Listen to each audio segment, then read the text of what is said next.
sallallahu alayhi wa sallam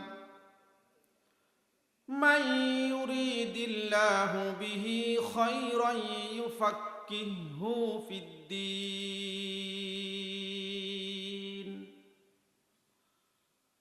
aw kama qala an-nabiy sallallahu alayhi wa sallam inna allaha wa malaikatahu yusalluna ala nabi ya ayyuhalladhina amanu sallu alayhi wa sallimu taslima Allahumma salli ala Muhammadin wa ala ali Muhammad kama sallaita ala Ibrahim wa ala ali Ibrahim innaka Hamidum Majid Allahumma barik ala Muhammadin wa ala ali Muhammad kama barakta ala Ibrahim wa ala ali Ibrahim innaka Hamidum Majid بلغ العلا بكماله كشف الدجى بجماله حسنت جميع خصاله صلوا عليه وآله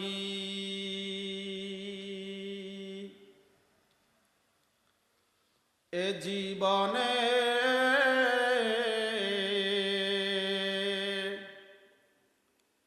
না করিলাম বন্দেগি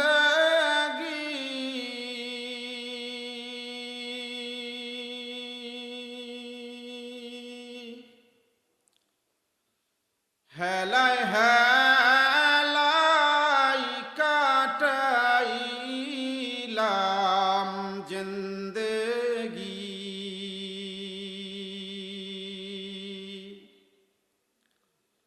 এ জীবনে না করিলাম বন্দেগি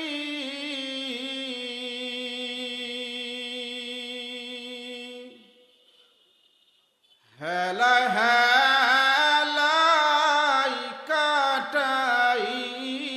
কাটাইলাম জিন্দেগি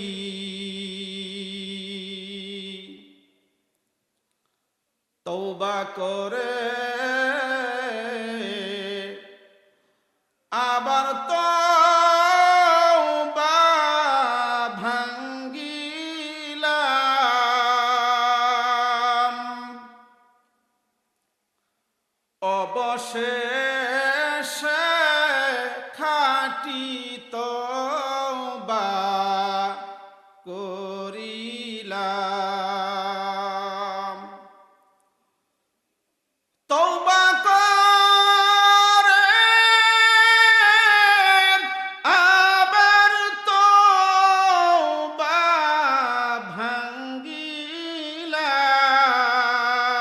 ভাঙ্গিলাম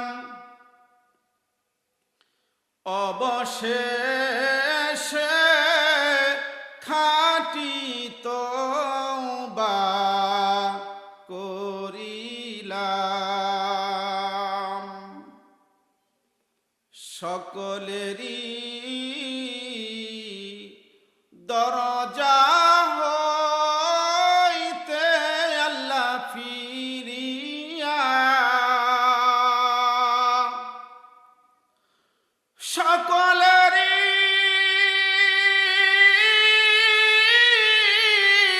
দরজা হইতে আল্লাহ ফিরিয়া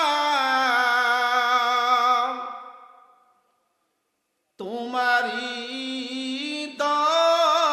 দরজায় রইলাম বসিয়া, এ জীবনে না করিলাম বন্দেগী, হেলা হেলাই কাটাইলাম জিন্দেগি, হেলাই হেলাই কাটাইলাম জিন্দেগি। লা ইলাহা ইল্লাল্লাহ, লা ইলাহা ইল্লাল্লাহ, লা ইলাহা।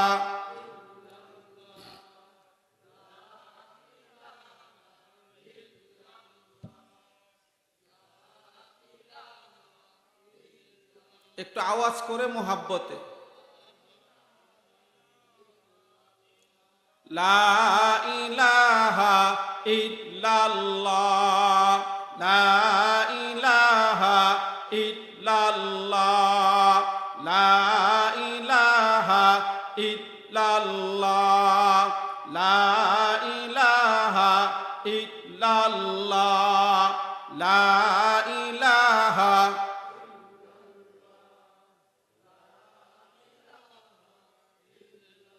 থামেন থামেন। এই যে জিকির করার জন্য যে বললাম, এটা কার নাম নিতেছি আমরা বলেন তো দেখি? আল্লাহর নাম নিতে যদি আমাদের কৃপণতা আসে, জবান যদি বন্ধ থাকে, এই যে জবান, এই জবানের মালিক কিন্তু আমি না। এই দুনিয়ার একটা বার লা ইলাহা ইল্লাল্লাহ যদি এক জায়গায় রাখা হয়, কবরের দেশের অনন্ত বৎসর লা ইলাহা ইল্লাল্লাহ যদি আরেক জায়গায় রাখা হয়, দুনিয়ার একবার লা ইলাহা ইল্লাল্লাহ সমান হবে না। তাহলে আল্লাহর অশেষ মেহেরবানি, আল্লাহ এখনো পর্যন্ত সুস্থ রাখছে, আপনি আমি লা ইলাহা ইল্লাল্লাহ নামটা নিতে পারতেছি। এই জন্য এদিক সেদিক না তাকাইয়া, কে কেমন বলল না বলল এইদিকে না তাকাইয়া একটু আওয়াজ দিয়ে, অনেকেই মাফলার দিয়ে আপনার চাদর দিয়ে নাক মুখ একেবারে বাইন্দা ফেলাইছেন, লা ইলাহা ইল্লাল্লাহর আওয়াজটা আসতেছে না। তার কারণ হলো এখানে তো অন্য কিছুর নাম নেওয়া হচ্ছে না, মাওলা পাকের জিকির করা হচ্ছে। যার অন্তরে জিকির আছে তার দিল জিন্দা, যার অন্তরে জিকির নাই তার অন্তর কি? মরা। যে দিলে জিকির আছে সে দিল জিন্দা। জিন্দা দিল নিয়ে যদি কেউ কবরে যা, কবরে নাজাত পেয়ে যাবে। আর মৃত অন্তর নিয়ে যদি কেউ কবরে যা, কবরে কি পাবে? ধরা খাবে সে। তো এই জন্যে আল্লাহ পাকের জিকির করতে যেন আমরা কখনো কৃপণতা না করি, একটু আওয়াজ দিয়ে উচ্চ আওয়াজে একটু জিকির করার চেষ্টা করি। লা ইলাহা, উচ্চ আওয়াজে।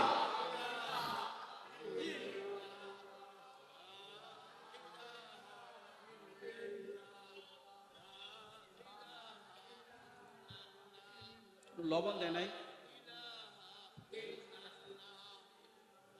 মাইকটা ঠিক হচ্ছে না।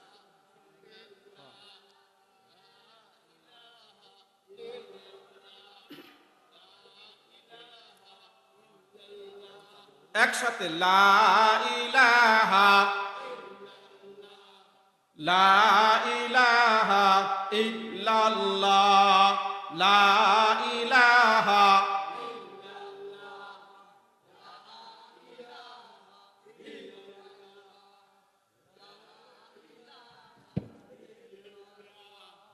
লা ইলাহা ইল্লাল্লাহ, লা ইলাহা ইল্লাল্লাহ, লা ইলাহা ইল্লাল্লাহ, লা ইলাহা ইল্লাল্লাহ, লা ইলাহা ইল্লাল্লাহ, লা ইলাহা ইল্লাল্লাহ লা ইলাহা ইল্লাল্লাহ লা ইলাহা ইল্লাল্লাহ লা ইলাহা ইল্লাল্লাহ লা ইলাহা ইল্লাল্লাহ লা ইলাহা ইল্লাল্লাহ লা ইলাহা ইল্লাল্লাহ লা ইলাহা লা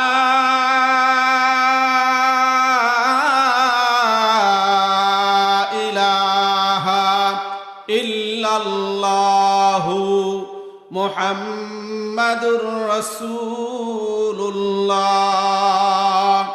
সাল্লাল্লাহু আলাইহি ওয়াসাল্লাম। শেহরাতলী মধ্যপাড়া বাইতুন নূর জামে মসজিদের উন্নয়ন কল্পে সমাজ কল্যাণ যুব সংঘের উদ্যোগে তাফসিরুল কুরআন মাহফিলের স্বনামধন্য সভাপতি, দূর দূরান্ত থেকে আগত নায়েবে নবী উলামায়ে কেরাম, ইসলামের ঝান্ডাবাহী, ইসলামের পতাকাবাহী, ইসলামের নিশানাবাহী তৌহিদি জনতা, পর্দার অন্তরালের সতী ও সাধ্বী মা ও বোনেরা, আল্লাহ তাআলার আলিশান দরবারে লাখ কোটি শুকুর যে মহান আল্লাহ পাক আমাদের সকলকে রিয়াজুল জান্নাহ জান্নাতের বাগানে বসার মতো, কথা বলার মতো তৌফিক দিলেন। এই জন্য দিল থেকে উচ্চ আওয়াজে সুললিত কণ্ঠে চিৎকার মেরে বলি আলহামদুলিল্লাহ। আলহামদুলিল্লাহ বললে আল্লাহ রব্বুল আলামিন বান্দাকে নিয়ামত বাড়াই দেয়। নিয়ামত পেয়ে যদি কেউ শুকরিয়া আদায় না করেন, আল্লাহ রব্বুল আলামিন বান্দাকে কঠিন আযাবে সম্মুখীন হতে হবে। আমরা যে এখানে বসতে পারলাম, এটা কিন্তু বিশাল বড় এক নিয়ামত, ঠিক কিনা বলুন? হয়তো পারে আগামী বৎসর মাহফিল হবে, কিন্তু আমার পার্শ্বে যে লোকটা বসা আছে এই লোকটা দুনিয়াতে থাকবে না, সে না ফেরার দেশে আপনার পাড়ি জমাবে। হতে পারে আজকের মাহফিলই হলো যে শেষ মাহফিল। আমি আজকে এখানে কথা বলতেছি, আগামীকালকে প্রোগ্রাম হলো মহেশপুর দাখিল মাদ্রাসা মাঠ, আগামীকালকের মাহফিল আমার। হতে পারে ওই মাঠ পর্যন্ত আগামীকালকে আমি যাইতেও কি পারবো না। এটাই হলো বাস্তবতা, এটা মেনে নিতে হবে। এই জন্য মাহফিলে আসা, কথা বলা, কথা শোনা, এটা বিশাল বড় এক নিয়ামত। যদিও মানুষ সংখ্যায় আপনার বেশি হয় নাই, প্যান্ডেল অনুযায়ী যদি মানুষ ওই রকম না হয়েও থাকে, এই জন্য আমাদের মন খারাপ করার কিছু নাই। তার কারণ যদি কারো বোয়াল মাছ খাইতে মন চায়, তাহলে বোয়াল মাছের সন্ধানে তার ঘুরতে হবে, বাজার পর্যন্ত যাইতে হবে, ব্যাগ হাতে নিতে হবে, পকেটে টাকা রাখতে হবে, এরপরে বাজারে যাইয়া তালাশ করতে হবে, তালাশ করার পরে বোয়াল মাছ কিনতে হবে, বাড়িতে আনতে হবে, বেগমকে দিতে হবে, এরপরে প্রক্রিয়া করার পরে খাইতে পারব। এখন কেউ যদি বোয়াল মাছের স্বপ্ন দেখে, তাহলে সে বোয়াল মাছ খাইতে পারবে না। এখন আমি জান্নাতে যাব, পরকালীন মুক্তি চাই, আমি সবকিছুই আমার ঠিক আছে, কিন্তু আমি জান্নাতে যাওয়ার যে আমার যে রাস্তা, এই রাস্তা তো আমি কি হারায় ফেলেছি, আমি ওই দিকে হাঁটি না, তাহলে কি আমি জান্নাতে যাইতে পারবো? জান্নাতে যাইতে পারবো না। আগেই আমি আপনাদের একটা কথা বলছি, আমি খোলামেলা ভাবে আপনাদের কথা বলবো। একটা আপন লোক আপনার যত আপন, ওই লোকটা তত আপনাকে ধমকের সুরে কথা বলবে। যেরকম আপনার বাবা আপনাকে যেরকম ধমকের সুরে কথা বলবে, আপনার কাকা কিংবা আপনার জ্যাঠা ওই ধমকের সুরে কথা বলবে না। এবং আপনার আপন বাবা যেরকম ধমকের সুরে কথা বলবে আপনার সাথে, শাসনের মেজাজ দিয়ে, আপনার যদি কখনো আইত্যা বাপ হয়, ওই আইত্যা বাপেও কিন্তু ওই আপনার মেজাজে কথা বলবে না। কেন বলবে না? যে আপন সন্তানের প্রতি তার আলাদা একটা মায়া, আলাদা একটা মোহাব্বত, আলাদা অন্যরকম একটা সিম্প্রীতি। এই বিষয়টা বাবা জীবিত থাকাকালীন হয়তোবা সন্তান উপলব্ধি করতে পারে না। বাবার ধমক, মায়ের শাসন, বাবার শাসন, সন্তান এমন বেপরোয়া হয়ে যায়, বাবার নামে কোনো না কোনো সময় অন্য কোথাও গিয়ে আপনার কি করে বিচার দেয় যে আমার আব্বা ভালো না, আমার আব্বা এরকম এরকম। কিন্তু ওই সন্তানটাই যখন তার বাবা যখন দুনিয়া থেকে বিদায় নিয়ে যায়, ওই পিছনের ধমকের কথাগুলা কিন্তু হারে হারে সে উপলব্ধি করে আর নির্জনে আপনার চোখের পানি দিয়ে বুক বাসায়। যেরকম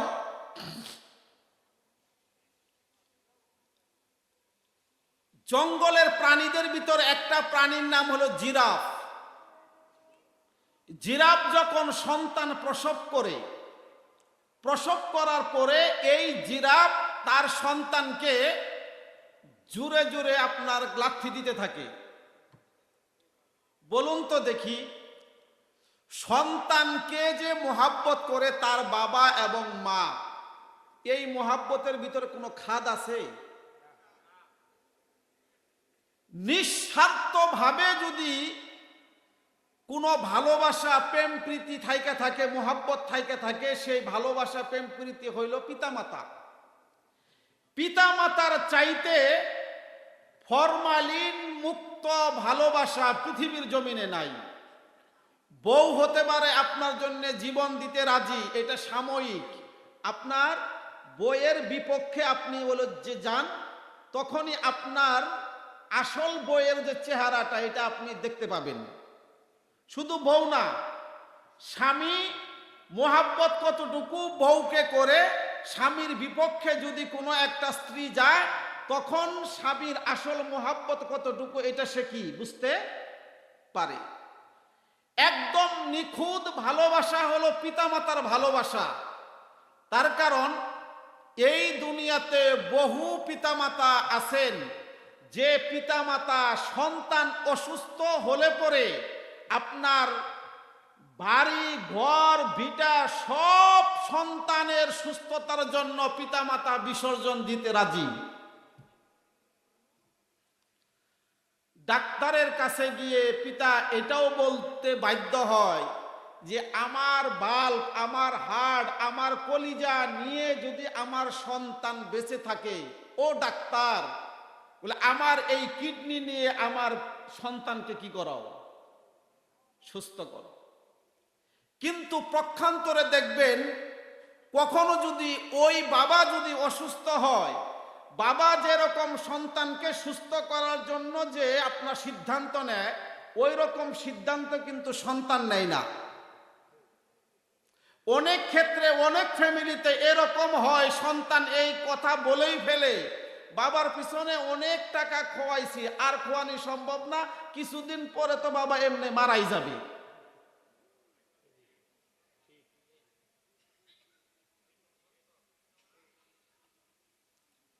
কিন্তু বাবার সমস্ত সম্পত্তি বিক্রি করা শেষ, সব কিছু বিসর্জন দেওয়া শেষ, যদি কোনো ডাক্তার যদি বলে ও বাবা তোমার সন্তান আজকে সুস্থ হয়ে যাবে, তুমি যদি এই 1 থেকে 1.5 লাখ টাকা যদি কি করতে পারো, সংগ্রহ করতে পারো, তোমার সন্তান ভালো হবে। বাবা আপনার বাড়ি ভিটাটুকু বিক্রি করতেও কাহারো কাছে পরামর্শ করতে যাবে না, সে খুঁজতে থাকবে যে আমার এই বাড়ি ভিটাটুকু বন্ধক নিয়ে হোক, কিংবা আমার এই বাড়ি ভিটাটুকু হলো কি কিনে নিয়ে হোক, শেষ সম্বল সম্বলটুকু বিক্রি করে হলেও আমার কলিজার টুকরা আদমের দুনয়নের মণিকে আমি জীবিত দেখতে চাই। তার কারণ হলো আমি মারা গেলে আমার সন্তান আমার লাশকে কাঁধে নিয়ে কবরে রাখবে।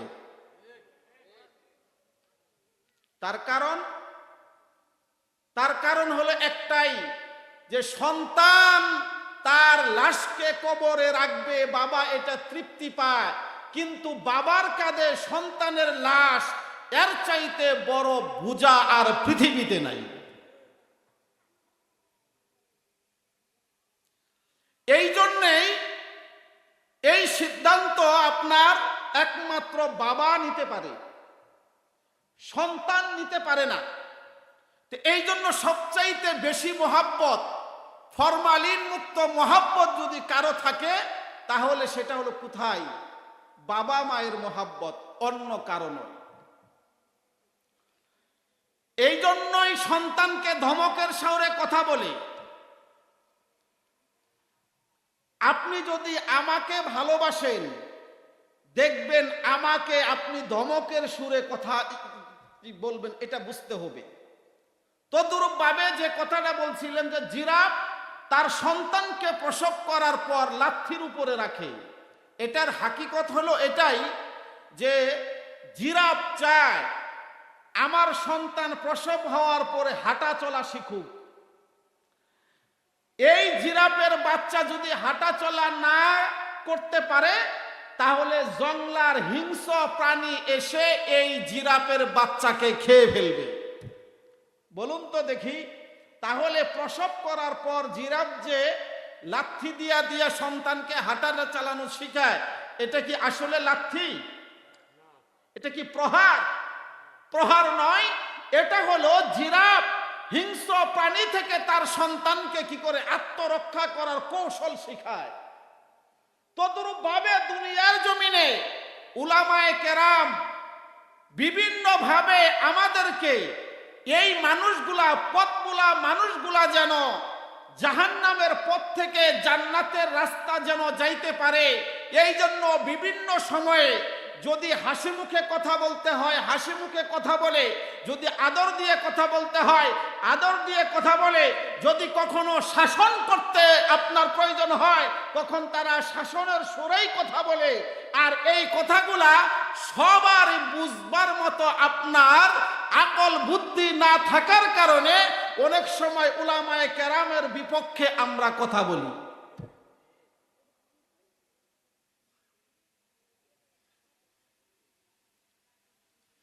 আসলে কোন আলেম উলামা উম্মত বিপদগামী হোক এটা চাই না। রাসূল সাল্লাল্লাহু আলাইহি ওয়াসাল্লাম আপনার দুনিয়া থেকে বিদায় যাওয়ার পর ইন্নাল উলামা ওয়ারাসাতুল আম্বিয়া, উলামাগণ হলো নবীদের ওয়ারিস, নবীদের জিম্মাদারি। রাসূল সাল্লাল্লাহু আলাইহি ওয়াসাল্লাম উলামাদের উপরে আপনার কি গেছেন? ন্যস্ত করে গেছেন। রাসূল সাল্লাল্লাহু আলাইহি ওয়াসাল্লাম তার চাচা আবু তালেব, এই তোরা এখানে মেলা বসানি কেন? এই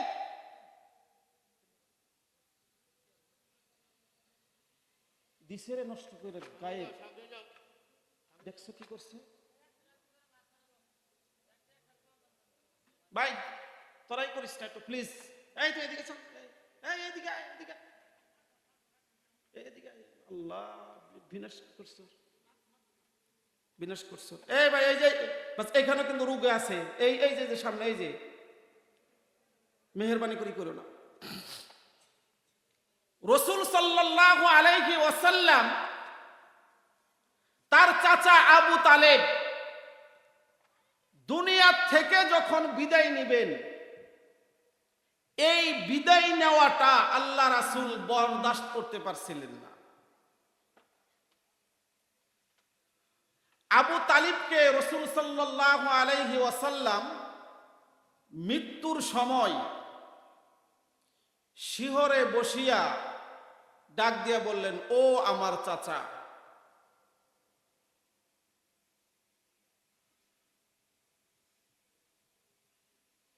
আপনি আমার বড় একটা গার্জিয়ান, দুনিয়া থেকে আপনি বিদায় নিচ্ছেন।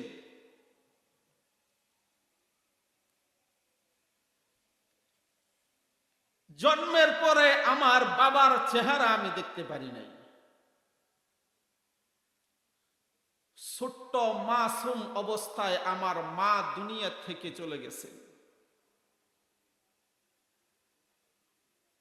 এই আরবের ভিতরে সবচাইতে গার্জিয়ান আমার আপনি। আল্লাহ রাসূলকে আবু তালিব কেমন ভালোবাসছেন শুনবেন একটু। রাসূল সাল্লাল্লাহু আলাইহি ওয়াসাল্লাম যখন নবুয়তের মিশন চালু করলেন, দাওয়াতি মিশন চালু করলেন, এই আবু তালিবকে আবু জাহেল, উতবা, সাইবা তারা আইসা বলল, হে আরবের লিডার আবু তালিব, আপনার ভাতিজা নতুন ধর্মের আপনার কি দেয়, দাওয়াত দেয়, তাকে আপনি আটকান, আর নচেত আমাদের হাতে ছেড়ে দেন। আবু তালিব যে কথাটা বলছিলেন, এই কথাটা স্বর্ণ অক্ষরে লেখার মতো একটা কথা। আবু তালিব বলে, ও আরবের সম্প্রদায় শুনো,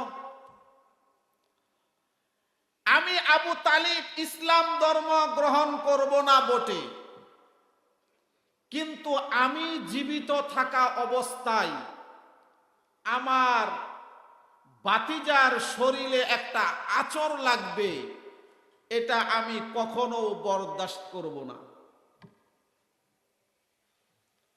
এখানেই ক্ষান্ত নয়, রাসূল সাল্লাল্লাহু আলাইহি ওয়াসাল্লাম শিহাবে আবু তালিবের 3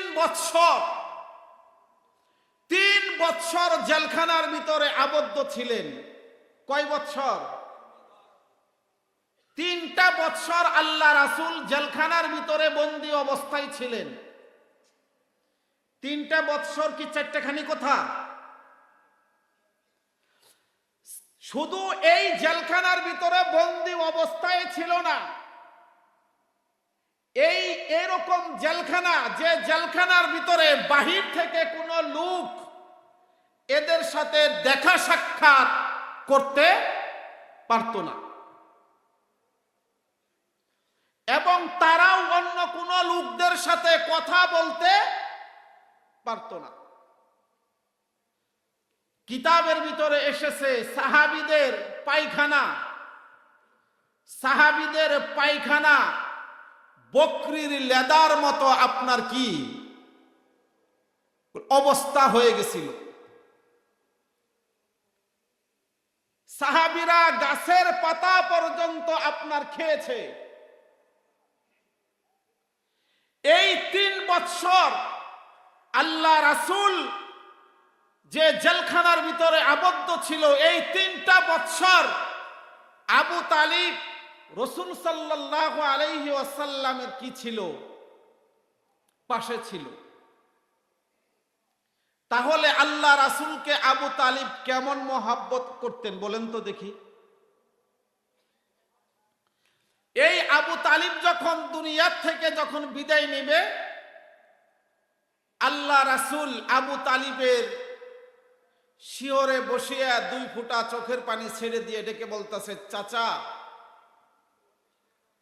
আপনি দুনিয়ার থেকে বিদায় নেবেন, এই আরবের জমিনে আমার গার্জিয়ান বলতে আর কেউ রইল না, আমি কাউকে বলবো না, শুধু আপনি একটা বার আমার কানে মুখ লাগাইয়া শুধু বলুন, লা ইলাহা ইল্লাল্লাহু মুহাম্মাদুর রাসূলুল্লাহ। আল্লাহর কসম, কাল কিয়ামতের ময়দানে সকলের অগ্রভাগে আপনাকে আমি জান্নাতে নেওয়ার কি করব, সুপারিশ করব। আপনি একটা বার আমাকে সুপারিশ করার আপনার সুযোগটা দেন।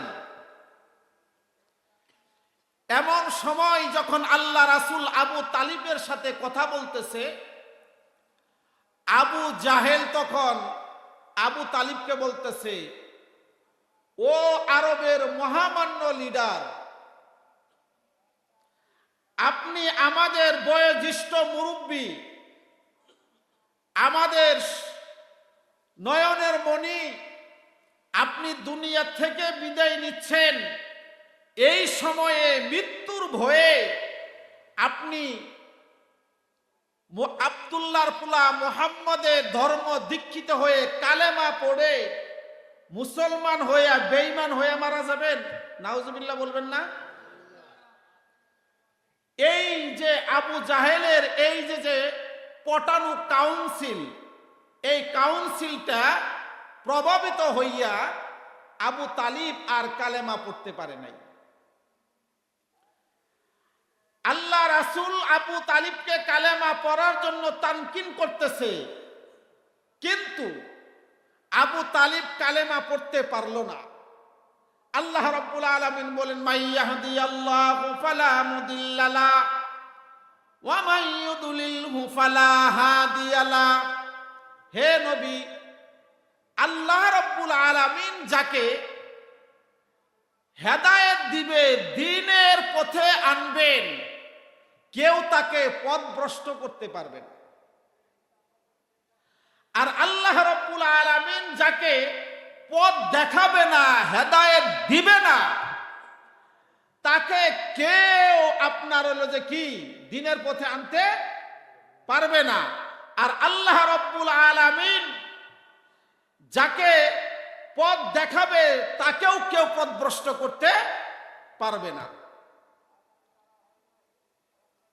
তে আবু তালিব কালেমা নসিব হয় নাই, সে কালেমা নিয়ে মৃত্যুবরণ করতে পারে নাই। হাদিস শরীফের ভিতরে এসেছে, আবু তালিবকে একজোড়া জাহান্নামের চটি পরায় দেওয়া হবে, জাহান্নামের জুতা পরায় দেওয়া হবে, যে জুতার কারণে আবু তালিবের আপনার মাথার মগজগুলা টকবক টকবক করতে থাকবে। আপনারা কি মনে করেন এই যে সাজাটা, এই সাজাটা একদম সামান্য একটা সাজা, যে সাজার কারণে মাথার মগজগুলা আপনার টকবক করতে, ফুটন্ত অবস্থায় আপনার পানির মতো টকবক করতে থাকবে, এটা সামান্যতম হলো কিনা সাজানা। আল্লাহ রাব্বুল আলামিন ডাক দিয়ে বলে, ও দুনিয়ার মানুষ, আমি আল্লাহ রাব্বুল আলামিন যাকে হেদায়েত দেই তাকে কেউ পথভ্রষ্ট করতে পারে না। আমি আল্লাহ রাব্বুল আলামিন যাকে হেদায়েত দিব না, কেউ দ্বীনে আনতে পারবে না। আবু তালিব আল্লাহ রাসূল স্বয়ং এত কাউন্সিল দিলেন, এরপরেও আবু তালিব কি হইতে পারল না, মুসলমান হইতে পারল না। কিন্তু আল্লাহ রাব্বুল আলামিন হেদায়েত দিলেন এমন একটা লোক, যে লোকটার নাম আমরা বলার সঙ্গে সঙ্গে এমন কোনো লোক নাই ওই লোকটাকে নাম না চিনি। যদিও তার চেহারা আমরা দেখি নাই, কিন্তু ওই লোকটার নাম বলার সঙ্গে সঙ্গে দিল থেকে মোহাব্বত আমাদের ভরে ওঠে। সেই লোকটার নাম হলো হযরতে বেলাল।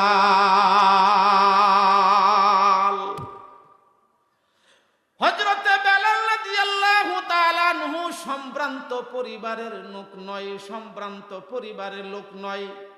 আমাদের অঞ্চলের ভিতরে, আমাদের গ্রাম এলাকার মহল্লার ভিতরে যেরকম একটা লোক সবচাইতে হতদরিদ্র, সবচাইতে গরিব মানুষ, শুধু অর্থর দিক দিয়েও গরিব নয়, তার চেহারাটা হলো কালো কুৎসিত, তার শরীর থেকে ঘামের গন্ধ বাহির হয়। ওই রকম হাবশী একজন গোলাম, যে গোলাম তার চেহারার কোনো ডক নাই, কোনো পদ নাই, তার চেহারার কোনো সৌন্দর্য নাই, কালো কুচকুচে একটা গোলাম, তার কোনো অর্থ সম্পদের দিক দিয়ে সে আগানো না, মানুষের বাড়ি বাড়ি কাজ করে, মনিব যা বলে তাই করে। কিন্তু আল্লাহ রাব্বুল আলামিন এই বেলালকে এমন কবুল করলেন, আল্লাহ রাব্বুল আলামিন তাকে হেদায়েতের করলেন, ভরপুর করে দিলেন। উমাইয়ার গোলাম ছিল হযরতে বেলাল। হযরতে বেলাল রাদিয়াল্লাহু তাআলা আনহু ইসলাম ধর্ম গ্রহণ করলেন। ইসলাম ধর্ম গ্রহণ করার পর উমাইয়া ডাক দিয়া বলে, বেলাল,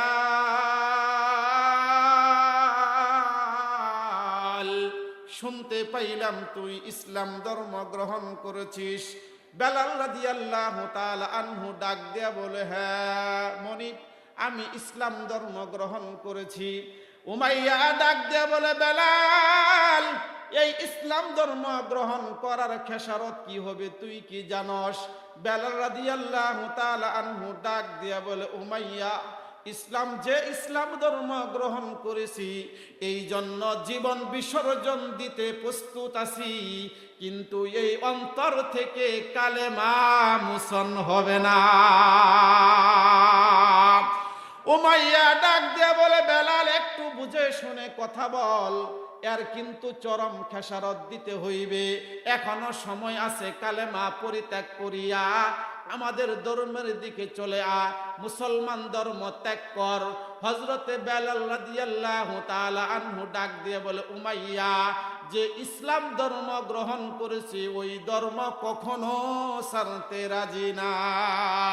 বিল্লাল খেলে প্রেমের খেলা, বিল্লাল খেলে প্রেমের খেলা, উমাইয়া দিল কত জ্বালা। বিল্লাল বলে মরে যাব, বিল্লাল বলে মরে যাব, তবু ছাড়ব না ইল্লাল্লাহ, লা ইলাহা ইল্লাল্লাহ। বেলাল কালেমা, এমন কালেমা বেলাল অন্তরে ধারণ করেছে। বেলালের এই কালেমাকে মোচন করার জন্যে আবু জাহেল, উতবা, সাইবা, উমাইয়া বেলাল রাদিয়াল্লাহু তাআলা আনহুকে উত্তপ্ত বালুর ভিতরে শোয়াইয়া, পাথরের ভিতরে শোয়াইয়া, এমন পাথর আপনি কি মনে করেছেন এই জামালপুর এলাকার তাপ, বাংলাদেশের তাপ, এই তাপ ওই তাপ নয়। তাপ বোঝা যায় যারা মক্কা মদিনা যারা সফর করেছেন। হয়তো বা কেউ হজের নিয়তে মক্কা গেছেন, মদিনায় গেছেন, কেউ বা উমরা করার জন্য মক্কায় গেছেন, মদিনায় গেছেন, হয়তো বা নিজের পেটের তাগিদে কেউ মক্কা মদিনা ওই নবীর দেশে আপনার কি পাড়ি জমাইছেন। ওই লোকটাকে যদি বলা হয়, ভাই মক্কা মদিনার তাপটা কেমন, ওই হাকিকাতান ওই লোকটা আংশিক বুঝাইতে পারবে, পুরাটা বুঝাইতে পারবে না। একটা লোক জীবনে কখনো কাঁচা মরিচ খায় নাই, সে কাঁচা মরিচের হাকিকত অতক্ষণ পর্যন্ত বুঝবে না যতক্ষণ পর্যন্ত এই কাঁচা মরিচ মুখের ভিতরে দিয়া দুই দাঁতের ফাঁকে দিয়া যখন চাবান দিবে, তখন কাঁচা মরিচের হাকিকত সে বুঝতে পারবে। এছাড়া যদি কাঁচা মরিচ এইভাবে হাতে লটকাইয়া যদি বলে এটার নাম কাঁচা মরিচ, এটার ভিতরে ভিটামিন সি ভরপুর, এই কাঁচামরিচ খাইলে পরে ভিটামিন সি এর ঘাটতি পুরা হয়, এটা যদি কামড় দেওয়া হয় মারাত্মকভাবে ঝাল বোঝা যায়। যতই বলুক না কেন, এই কাঁচামরিচ যদি তার শরীরে এইভাবে লাড়াচাড়া দিয়া ডলাডলি করে, সে ঝাল অনুভব করবে না। ওই রকম কাঁচামরিচ যদি নাকের গুড়েও যদি ধরে, সে ঝাল অনুভব করবে না। ঠোঁটের উপর দিয়েও যদি কাঁচামরিচ ঘষে, সে আসল অনুভব করবে না যতক্ষণ পর্যন্ত না সে কাঁচামরিচ ভিতরে দিয়ে চাবান দিবে, ঠিক কিনা? বাংলার মানুষ যতক্ষণ পর্যন্ত মক্কা সফর করো নাই, যতক্ষণ পর্যন্ত মদিনা সফর করো নাই, মদিনার মক্কা মদিনার আরব ভূমির তাপমাত্রা তোমরা বুঝতে পারবা না।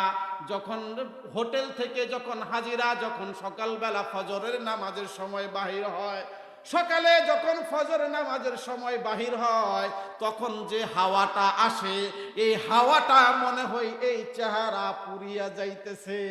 আসর নামাজের পরে সবচাইতে জোহরের পর থেকে তাপমাত্রাটা আরো বৃদ্ধি পাইতে থাকে, আরো বৃদ্ধি পাইতে থাকে। এমন তাপমাত্রা, যে তাপমাত্রাটা সহ্য করার মতো তাপমাত্রা না। ওই তাপমাত্রার ভিতরে বেলাল রাদিয়াল্লাহু তাআলা আনহুকে পাথরের ভিতরে শোয়াইয়া ওই পাথর আরেকটা পাথর বুকের ভিতরে চাপা দিয়া পালাক্রমে একজন একজন করে পিটায়। একজন আপনার চাবুক মারতে থাকে, সে আপনার পরিশ্রম আপনার ক্লান্ত হয়ে যা, ওই লোকটা আবার আপনার রেস্টের জন্য চলে যা, আরেকটা লোক চলে আসে আপনার চাবুক মারার জন্য। এরকম করতে করতে হযরত বেলাল রাদিয়াল্লাহু তাআলা আনহুকে এমন ভাবে চাবুক মারে। চাবুক মারার পরে বেলালকে ডাক দিয়ে বলে, বেলাল এখনো সময় আছে, কালেমাকে পরিত্যাগ কর। কিন্তু বেলাল এমন কালেমা গ্রহণ করেছে, বেলাল ডাক দিয়া বলে, আহাদ আহাদ। বেলালের জবান থেকে শুধু আহাদ শব্দ বাহির হয়, আহাদ শব্দ বাহির হয়।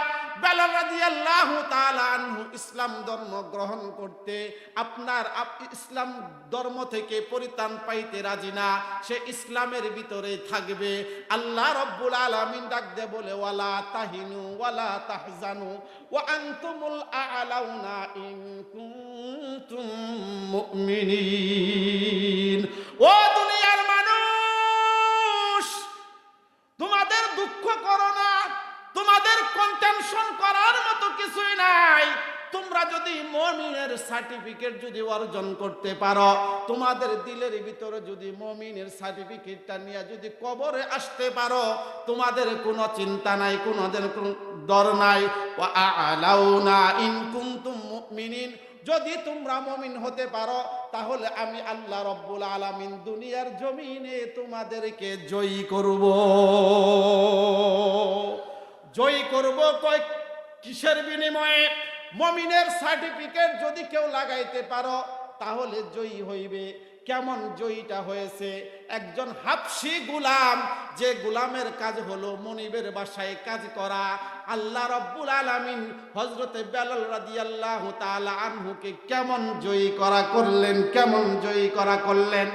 রাসূলুল্লাহ সাল্লাল্লাহু আলাইহি ওয়াসাল্লাম মেরাজে চলে গেলেন। মেরাজে যাওয়ার পর যখন জান্নাত পরিদর্শন করতেছেন, হযরতে বেলাল রাদিয়াল্লাহু তাআলা আনহুর খরমের আওয়াজ আল্লাহ রাসূল নিজ কানে শুনতে পায়। দুনিয়ার জমিনে আল্লাহ রাসূল আসলেন। আল্লাহ রাসূল আসার পর হযরতে বেলালকে ডাক দিয়ে বলে, বেলাল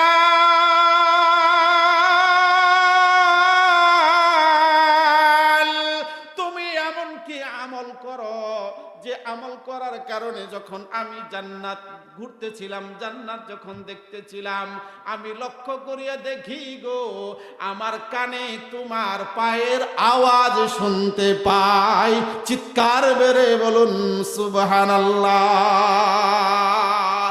হযরতে বেলাল রাদিয়াল্লাহু তাআলা আনহু ডাক দিয়ে বলে, ইয়া রাসূলুল্লাহ আমি তো তেমন কোনো আমল করি না, তেমন কোনো আমল আমার নাই, কিন্তু গো রাসূল আমি একটা আমল সর্বদাই আমি করার চেষ্টা করি।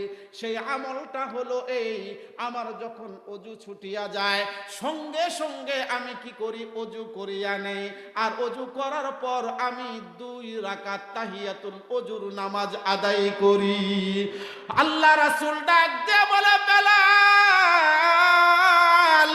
তুমি যে আমলটা করো রে বেলাল, এই আমলটা কখনো ছাড়বানা, কখনো ছাড়বানা। এই আমলটা আমার মাওলার কাছে বড় পছন্দনীয়। হযরতে বেলাল রাদিয়াল্লাহু তাআলা আনহু কখনো ওযু ছাড়ে না।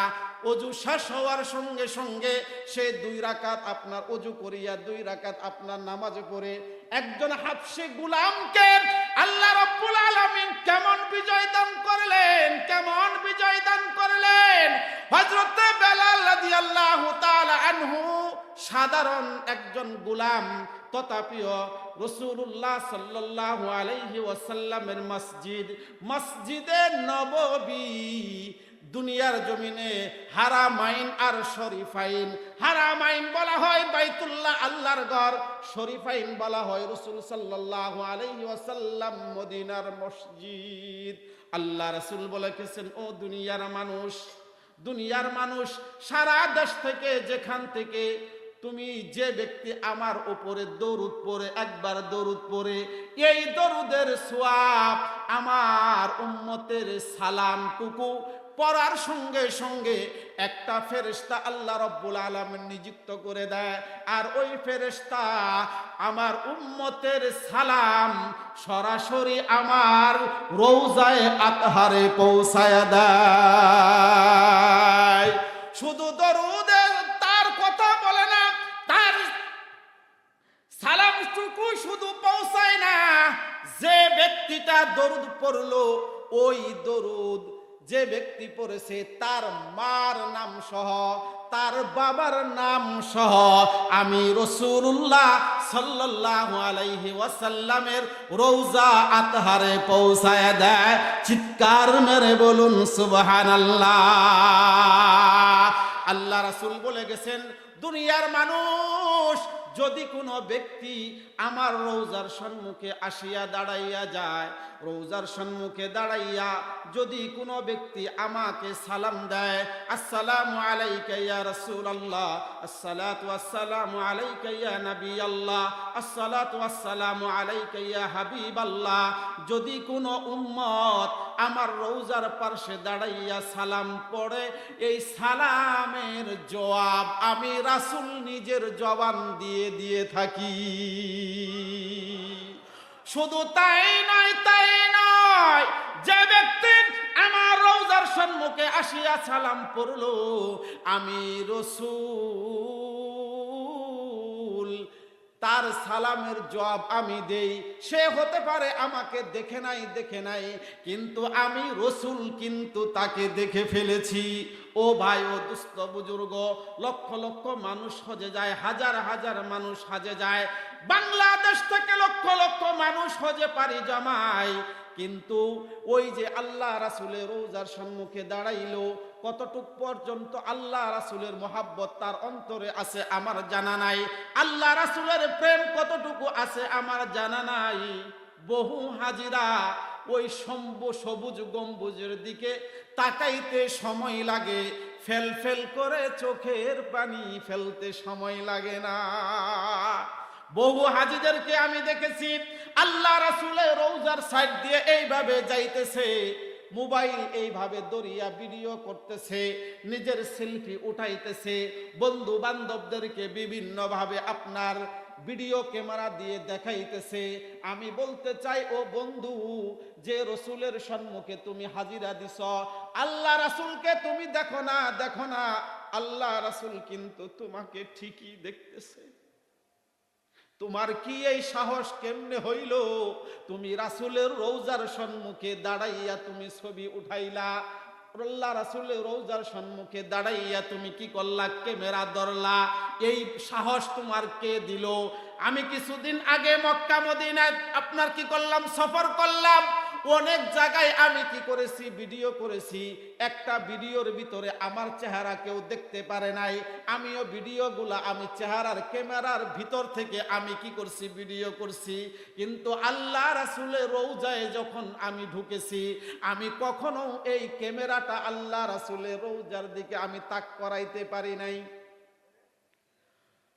অনেক হাজিরা ওইভাবে ওই দিকে ঘোরাফেরা করে সেলফিতে মত্ত, কিন্তু আমি নিঃচক্ষে দেখেছি অনেক হাজিরা হাউমাউ করিয়া আল্লাহ রাসূলের রওজার দিকে তাকাইয়া ফেল ফেল করে কাঁদতে থাকে। আল্লাহ রাব্বুল আলামিন যার নসিব ভালো তারাই মক্কা মদিনা সফর করতে পারবে। আল্লাহ রাসূল যাদেরকে ভালোবাসবে তারাই মক্কা মদিনা যাইতে পারবে।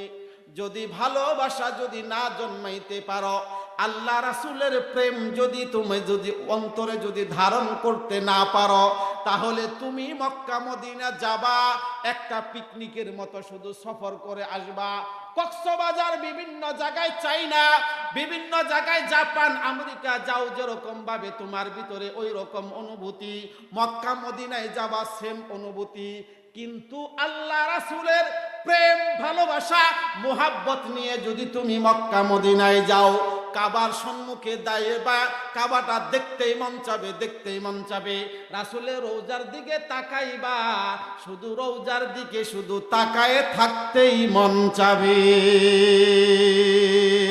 ভাইরা আমার, বন্ধুরা আমার, দোস্তরা আমার, আমি এই জনতার ভিতরে আমি মন থেকে ওই হাতগুলা দেখতে চাই, যে হাতগুলা যাদের অন্তর কাবা দেখার এবং রাসূলের রওজা দেখতে মন চায়। আয় আল্লাহ তাআলা, হাত নামাবেন না। আয় আল্লাহ তাআলা, রাত্রি গভীর হয়ে গেছে, যে সমস্ত পাগল বান্দারা আরামের ঘুম হারাম করিয়া তোমার রিয়াজুল জান্নাত, জান্নাতের বাগানে বসিয়া তোমার রাসূলের রওজা দেখতে চায়, তোমার ঘর খানায় কাবা বাইতুল্লাহ দেখতে চায়। আয় আল্লাহ, আমি অদম গুনাহগার,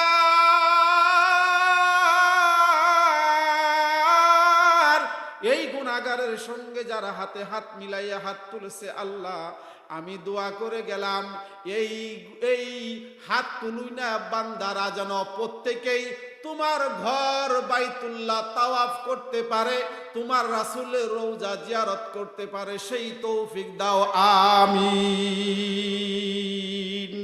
মনের ভিতরে যদি ওই ধরনের চাহিদা থাকে, ইচ্ছা থাকে, অবশ্যই অবশ্যই আল্লাহ রাব্বুল আলামিন খানায় কাবা তাওয়াফ করাবে, রাসূলের রওজা জিয়ারত করাবে, কোনো সন্দেহ নাই, কোনো সন্দেহ নাই।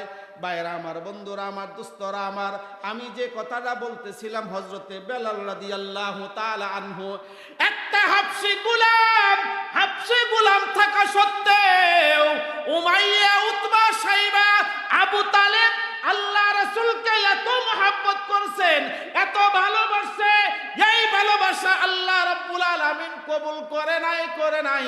বেলালকে আল্লাহ রাব্বুল আলামিন কবুল করার কারণে বেলালের জুতার আওয়াজ আল্লাহ রাসূল জান্নাতে পায়। মসজিদে নববী হয়ে গেল, এই মসজিদে নববীতে আজান কে দিবে? আজান কে দিবে? একজন মানুষ ঠিক করা দরকার। এমন সময় রাসূল সাল্লাল্লাহু আলাইহি ওয়াসাল্লাম হযরতে বেলাল রাদিয়াল্লাহু তাআলা আনহুকে মুয়াজ্জিনের জিম্মাদারি দিয়ে দিলেন। ভাই ও দোস্ত, বুজুর্গ, হারামাইন হলো বাইতুল্লাহ, আল্লাহর ঘর, শারেফাইন হলো আপনার রাসূল সাল্লাল্লাহু আলাইহি সাল্লামের মদিনার মসজিদ। মদিনার মসজিদের মতো একটা জায়গা, একটা হাবশী গোলামকে আল্লাহ রাব্বুল আলামিন বেলাল আজানের মুয়াজ্জিনের জিম্মাদারি দেয়। মুয়াজ্জিনের জিম্মাদারি চারটাখানি জিম্মাদারি না, মুয়াজ্জিন দৈনন্দিন 5 বার মুসলমানদেরকে নামাজের দাওয়াত দেয়। হাইয়া আলাস সালাহ, নামাজের দিকে আসো, হাইয়া আলাল ফালাহ, মঙ্গলের দিকে আসো। এই লোকটা প্রত্যেক দিন তাবলীগের দাওয়াত দেয়। কয়বার? 5 বার। তাই রাসূল সাল্লাল্লাহু আলাইহি ওয়াসাল্লাম মুয়াজ্জিনদের জন্য একটা খুশখবরি দিয়ে গেছেন, ও দুনিয়ার মুয়াজ্জিনেরা, তোমরা সাক্ষী থাকো, তোমরা যে এই যে 5 বেলা তুমি যে মসজিদের ভিতরে আজান দাও, একবার ডাক দাও হাইয়া আলাস সালাহ বলিয়া, আবার ডাক দাও হাইয়া আলাল ফালাহ বলিয়া, যদি দুনিয়ার জমিনে কোনো মুয়াজ্জিন দিল থেকে এই আজানের জিম্মাদারি যদি পালন করিয়া কবর পর্যন্ত যাইতে পারে, কাল কিয়ামতের ময়দানে এই মুয়াজ্জিনের গর্দান সবার উপরে থাকবে। মানুষগুলা দেখতে থাকবে আর মানুষ বলতে থাকবে, এই লোকটা দুনিয়ার জমিনে আজান মুয়াজ্জিনের জিম্মাদারি পালন করেছে। আল্লাহু আকবার বলেন। এই লোকটা দুনিয়ার জমিনে মুয়াজ্জিনের জিম্মাদারি পালন করেছে, তাই এদের গর্দান থাকবে সবার উপরে, সকলের আপনার উপরে। হযরতে বেলাল রাদিয়াল্লাহু তাআলা আনহু আজান দেয়। এই আজান এই সাধারণ কোনো আজান নয়, মধুমাখা আজান। এই আজান দিতেছে এমন সময় একদিন সাহাবীদের ভিতরে একটু কানাঘোষা শুরু হয়ে গেল। বেলাল সঠিকভাবে আজান দিতে পারে না, বেলালের আজান উচ্চারণ সুন্দর হয় না। বেলাল আজান দিতে গেলে এদিক সেদিক হয়ে যায়, বেলালের আজান সহি শুদ্ধ হয় না। আল্লাহ রাসূলকে ডাক দিয়া বলো, ইয়া রাসূলুল্লাহ, বেলাল যে আজান দেয় এই আজানটা ওই রকম সহি শুদ্ধ হয় না, আপনি কি পারেন না অন্য একটা মুয়াজ্জিন নিযুক্ত করার জন্য? আল্লাহ রাসূল সাহাবীদের কানে ঘোষা শুনিয়া বেলাল রাদিয়াল্লাহু তাআলা আনহুকে ডাক দিয়া বলে, বেলাল,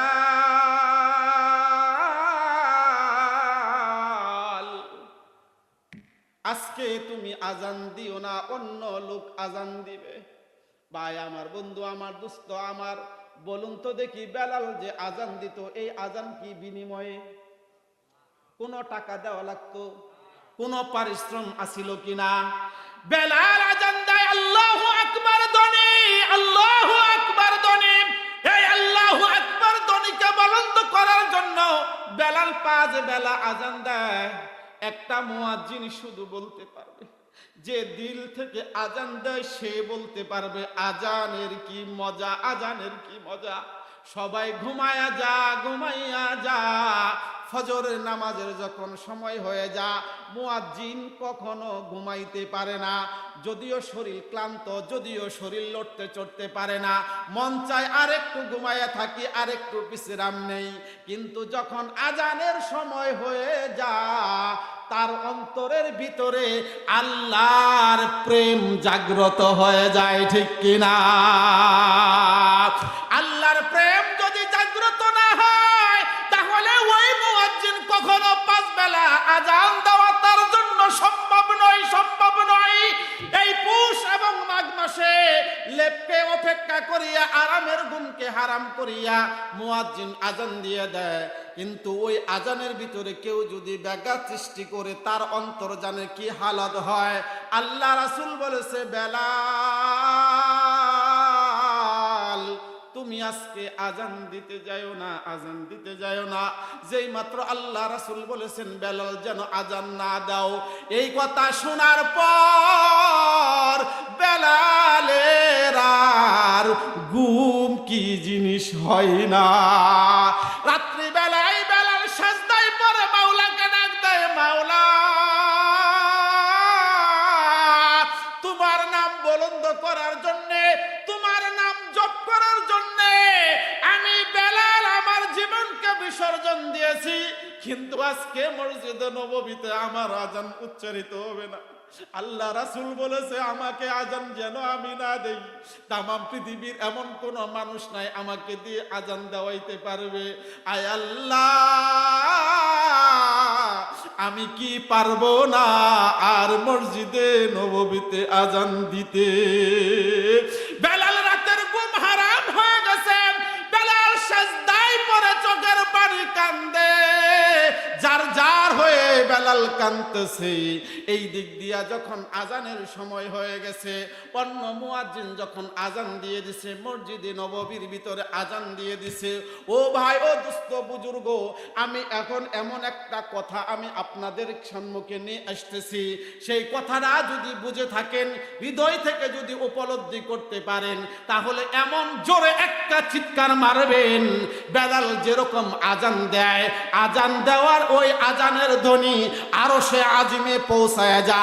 আজকে আপনার আমার চিৎকারের আওয়াজ যেন আরশে আজিম পৌঁছায় যায়। আগেই বলার দরকার নাই, আমি বলতেছি, হযরতে বেলাল রাদিয়াল্লাহু তাআলা আনহু আজান দিতে না পারিয়া মসজিদে নববীর কোণার ভিতরে বসিয়া সাজদায় পড়িয়া কান্দে আর মাওলার সঙ্গে কথা বলে।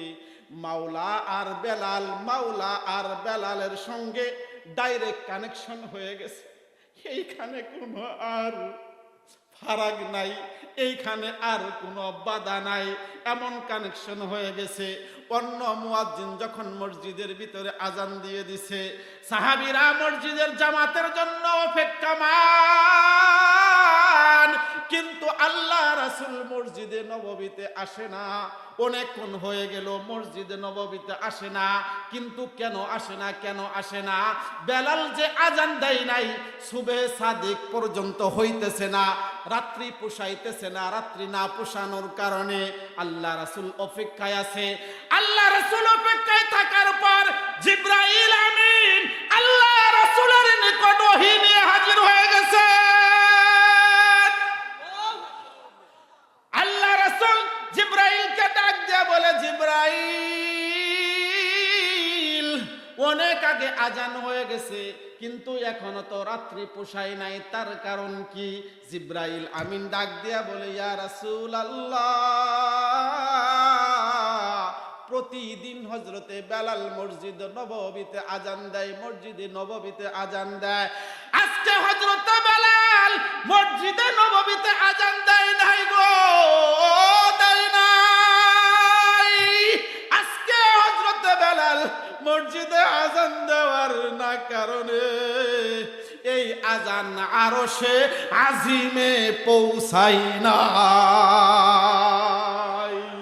ভাইরা আমার, বন্ধুরা আমার, দোস্তরা আমার, অতি শীঘ্রই করে হযরত বেলালকে ডাক দিয়া বলেন, বেলালকে ডাক দিয়া বলেন, বেলাল যেন মসজিদে আজান দেয়। ইয়া রাসূলুল্লাহ, হযরত বেলালের আজান যদিও শুদ্ধ হয় না, হযরত বেলাল যদিও শিক্ষিত না, কিন্তু বেলালের আজান যতক্ষণ পর্যন্ত না হয় অতক্ষণ পর্যন্ত আরশে আজিমে আজান পৌঁছে না। অন্যান্য দিনের মতো অন্য লোকেরা আজান দিয়েছে, বেলাল আজান দেয় নাই, এই কারণে আরশে আজিম পর্যন্ত আজান পৌঁছায় নাই। বেলালকে যায় আজান দেয়। আল্লাহ রাসূল মসজিদে নববীতে চলে আসলেন। মসজিদে নববীতে চলে আসিয়া লক্ষ্য করিয়া দেখেন বেলাল এক কোণায় বসিয়া সাজদায় পড়ে কান্দে।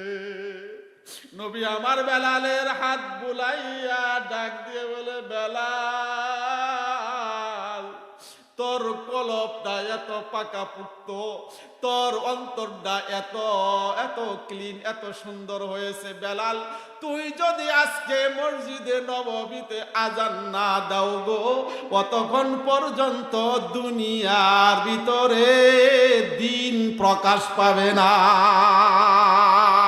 যতক্ষণ পর্যন্ত আজান না দিবা সূর্য উদয় হবে না, সুবহ সাদেক হবে না, তুমি আজান দাও।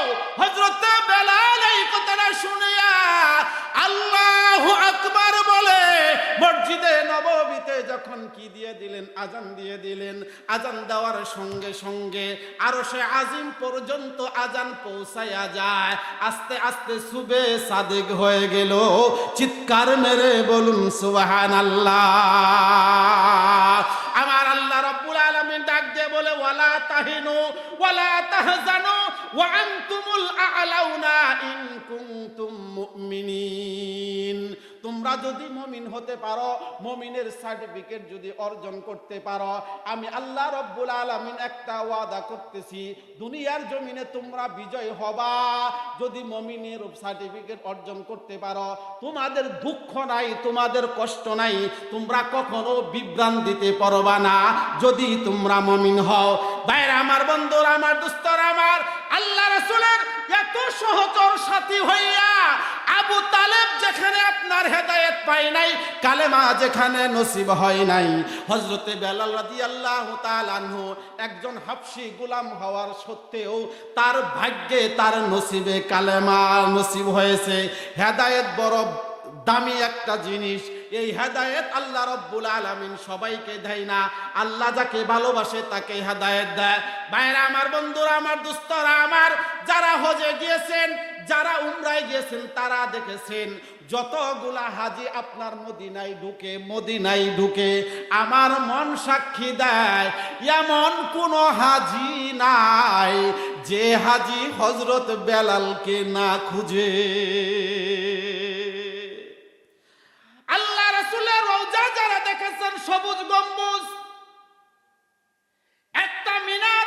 একটা মিনারের উপরে সবুজ গম্বুজ দিয়ে সবুজ কালার করা, আরেকটা গম্বুজের ভিতরেও সবুজ কালার করা, এটা হলো আল্লাহ রাসূলের রওজা। আল্লাহ আল্লাহ রাসূলের রওজা থেকে 5 থেকে 7 মিনিট যদি কোনো বান্দা যদি হাঁটে, তাহলে হযরতে বেলালের একটা মসজিদ পাওয়া যায়। ওই বেলালের নাম অনুকরণ করিয়া সরকার গভর্নমেন্ট হযরতে বেলাল মসজিদ বানাইছে। আমি যে কথাটা বলতে চাই, আল্লাহ রাসূলের গম্বুজ, রওজার গম্বুজ হইল সবুজ কালার, আল্লাহ রাসূলের রওজার উপরে মিনার হইল সবুজ কালার। আল্লাহ রাসূলের রঙে রঙিন হইয়া সরকার গভর্নমেন্ট হযরতে বেলালের নামে যে মসজিদরা বানাইছে, এই হযরত বেলালের মসজিদের গম্বুজের কালার রাখছে সবুজ।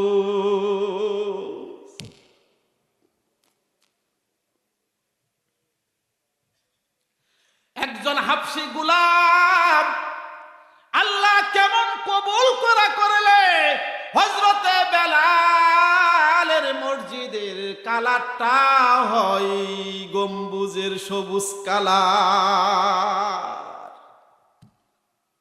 হযরতে বেলাল রাদিয়াল্লাহু তাআলা আনহু আজান শুদ্ধ হয় না, এই জন্য যে আজান দেওয়া বাদ দিছে, তার কারণ হইল হযরতে বেলাল রাদিয়াল্লাহু তাআলা আনহুকে যখন উমাইয়া বলতেছিলাম, উমাইয়া যখন উত্তপ্ত বালুর ভিতরে পাথরের উপরে শোয়াইয়া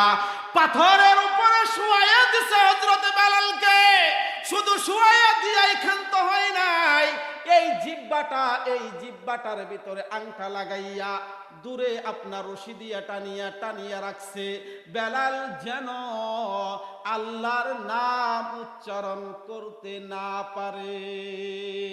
যদিও বেলালের জিহ্বাটা দূরে টানাইয়া রাখছে, কিন্তু জিহ্বা টানায় রাখলে কি হবে, বেলালের অন্তরে আহাদ আহাদ শব্দ আল্লাহ আল্লাহ নাম কখনো নিবে না।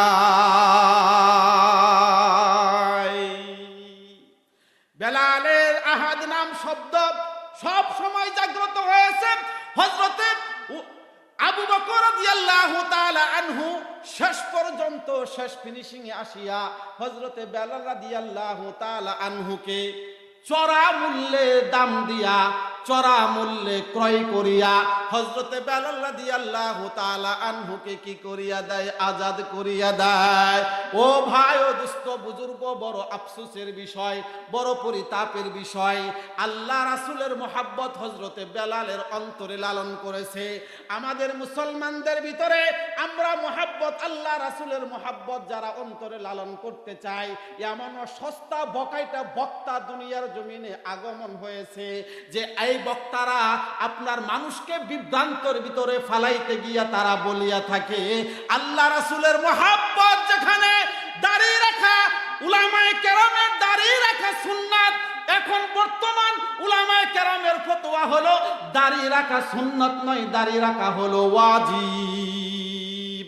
চারো মাযহাবের ইমাম মালিক, ইমাম হানাফি, মালিকি, শাফিঈ, হাম্বলি, চারো মাযহাবের ঐক্যমতের ফতোয়া হইল দাড়ি রাখা হইল সুন্নাত, দাড়ি রাখা সুন্নতি নয়, দাড়ি রাখা হইল ওয়াজিব।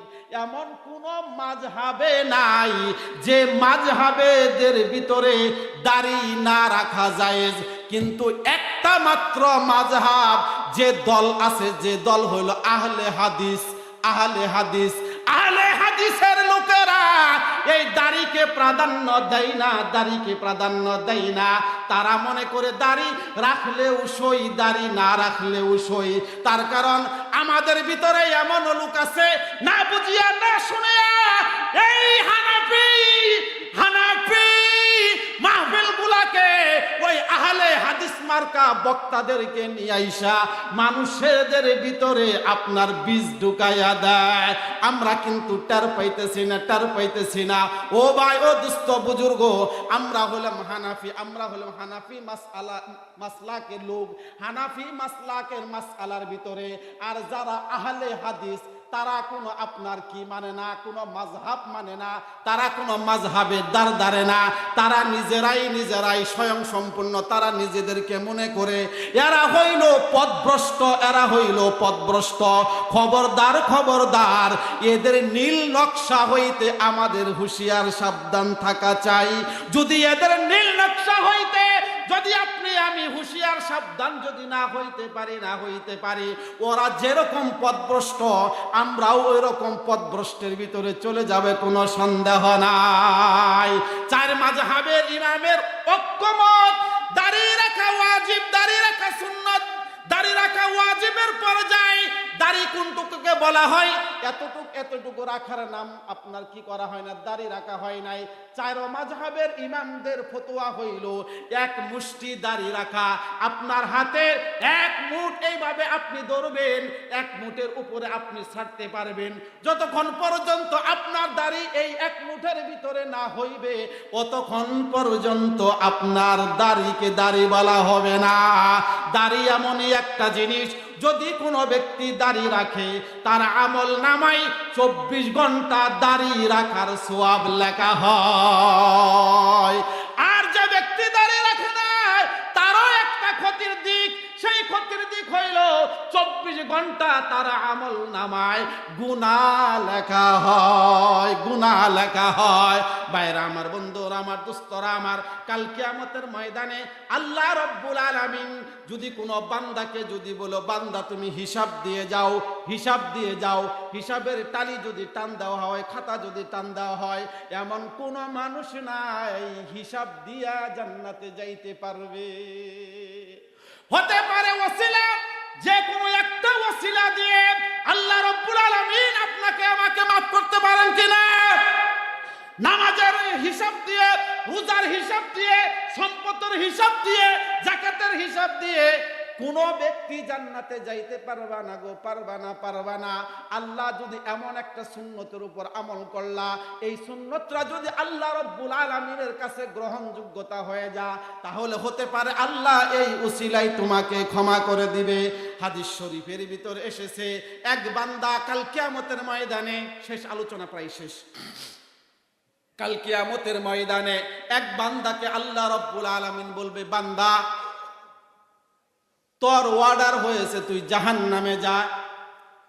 যেই মাত্র বান্দাকে বলবে, ওই বান্দা তোমার জাহান্নামের দিকে যাও, এই বান্দা আল্লাহর এই কথাটাকে শোনার সঙ্গে সঙ্গে এমন জোরে একটা দৌড় দিবে, এই দৌড় দিয়ে এই বান্দা আর পিছনের দিকে আর তাকাবে না।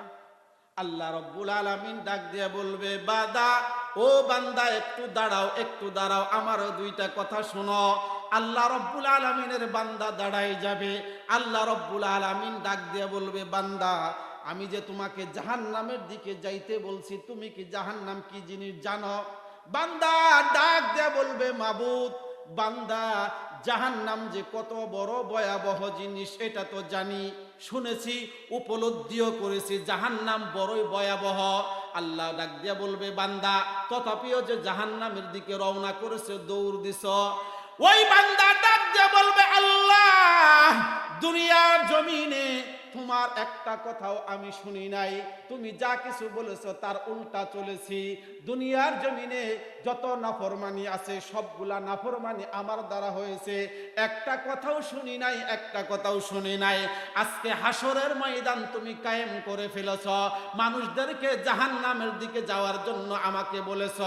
আজকে এই হাসরের ময়দানে আমি তোমার দুনিয়াতে একটা কথাও শুনি নাই, আজকে তোমার এই কথাটাকে প্রাধান্য দিতে যাইয়া যেন কি না হয়ে যায়, এই জন্য আমি জাহান্নামের দিকে রওনা করেছি। এই বান্দার এই আকতি মিনতির কথাগুলা আল্লাহ রব্বুল আলামিনের রহমতের দরিয়া জুস মারবে। আল্লাহ রব্বুল আলামিন ডাক দিয়ে বলে, বান্দা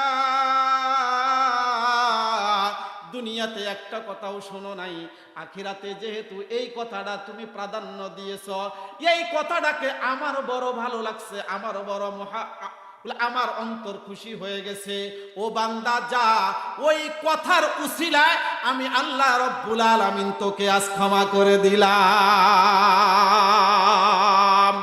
আরেক বান্দা যখন জাহান্নামে বান্দা যা যা যা, তোর জাহান্নামের ফয়সালা হয়ে গেছে, জাহান্নামের দিকে যাইতে থাক। ওই বান্দা জাহান্নামের দিকে যাবে আর পিছন দিক থেকে এভাবে তাকায়া আল্লাহ রাব্বুল আলামিনের চেহারার দিকে তাকায় থাকবে। যখন বান্দা আল্লাহ রাব্বুল আলামিনের চেহারার দিকে এইভাবে ফেল ফেল করিয়া মায়া মিশ্রিত চেহারার দিকে তাকায়া থাকবে, ওই বান্দাকে আল্লাহ ডাক দিয়া বলে, বান্দা তোমাকে জাহান্নামের দিকে যাওয়ার জন্য বলেছি, তুমি জাহান্নামের দিকে না তাকাই না যাইয়া আমার চেহারার দিকে তাকাই রইছো, তার কারণ কি? ওই বান্দা ডাক দিয়ে বলবে, আল্লাহ জীবনভর দুনিয়াতে জমিনে আলেম উলামাদের নিকট শুনে এসেছি, পিতা মাতার চাইতেও বড় মোহাব্বত হলো তোমার অন্তরে, তোমার এক নাম হলো গফুরুর রহিম। জীবনে শুনেছি তোমার এক নাম হলো গফুরুর রহিম, তুমি অত্যন্ত ক্ষমাশীল। এই বান্দা যখন আল্লাহ রাব্বুল আলামিনের চেহারার দিকে মায়া ভরা দৃষ্টিতে যখন ফেল ফেল করিয়া তাকাই থাকবে, তখন আল্লাহ রাব্বুল আলামিন ডাক দিয়া বলবে, বান্দারে দুনিয়ার জমিনে শুনেছিস আমি গফুরুর রহিম, এই যে কথাটা আজকে বলেছিস বান্দা, যা তোর এই কথাটাও আমার ভালো লেগেছে, এই কথার উসিলায় আমি আল্লাহ রাব্বুল আলামিন তোকে মাফ করে দিলাম। ভাইরা আমার, বন্ধুরা আমার, দোস্তরা আমার, আরেক বান্দা জাহান্নামের দিকে যখন ধাবিত হবে, জাহান্নামকে 70,000 শিকল দিয়ে জাহান্নাম যখন বাঁধবে, যখন জাহান্নামীদেরকে যখন জাহান্নাম দেখবে, তখন শৃঙ্খল ওই জাহান্নামের উগ্রতা দেখিয়া এই শৃঙ্খলগুলা কটমট করতে থাকবে, কটমট করতে থাকবে। এই কটমটের আওয়াজে জাহান্নামীদের অন্তর আত্মা শুকাইয়া যাইবে। যখন শুকাইয়া যাইবে তখন বান্দা পেরেশান হয়ে যাবে। আল্লাহ রাব্বুল আলামিন আরশে আজিমের নিচে থেকে একটা পেয়ালা বাহির করবে, সুবহানাল্লাহ বলেন। ওই পেয়ালাটা বাহির করিয়া ওই পেয়ালার ভিতরে আল্লাহ রাব্বুল আলামিন তার কুদরতি হাতটা ওই পেয়ালার ভিতরে দিবে। এই পেয়ালার ভিতরে দেওয়ার পর জাহান্নামের দিকে এইভাবে আপনার হাত নিক্ষেপ করতে থাকবে, পানির ছিটা দিতে থাকবে। আর জাহান্নাম যত বান্দার দিকে দ্রুত আসতেছিল, ওই রকম দ্রুত যেরকম আসছিল পিছনের দিকে আপনার দৌড়াইতে থাকবে। আল্লাহ রাব্বুল আলামিনের এই কাণ্ড দেখিয়া ওই বান্দা ডাক দিয়ে বলবে, আল্লাহ।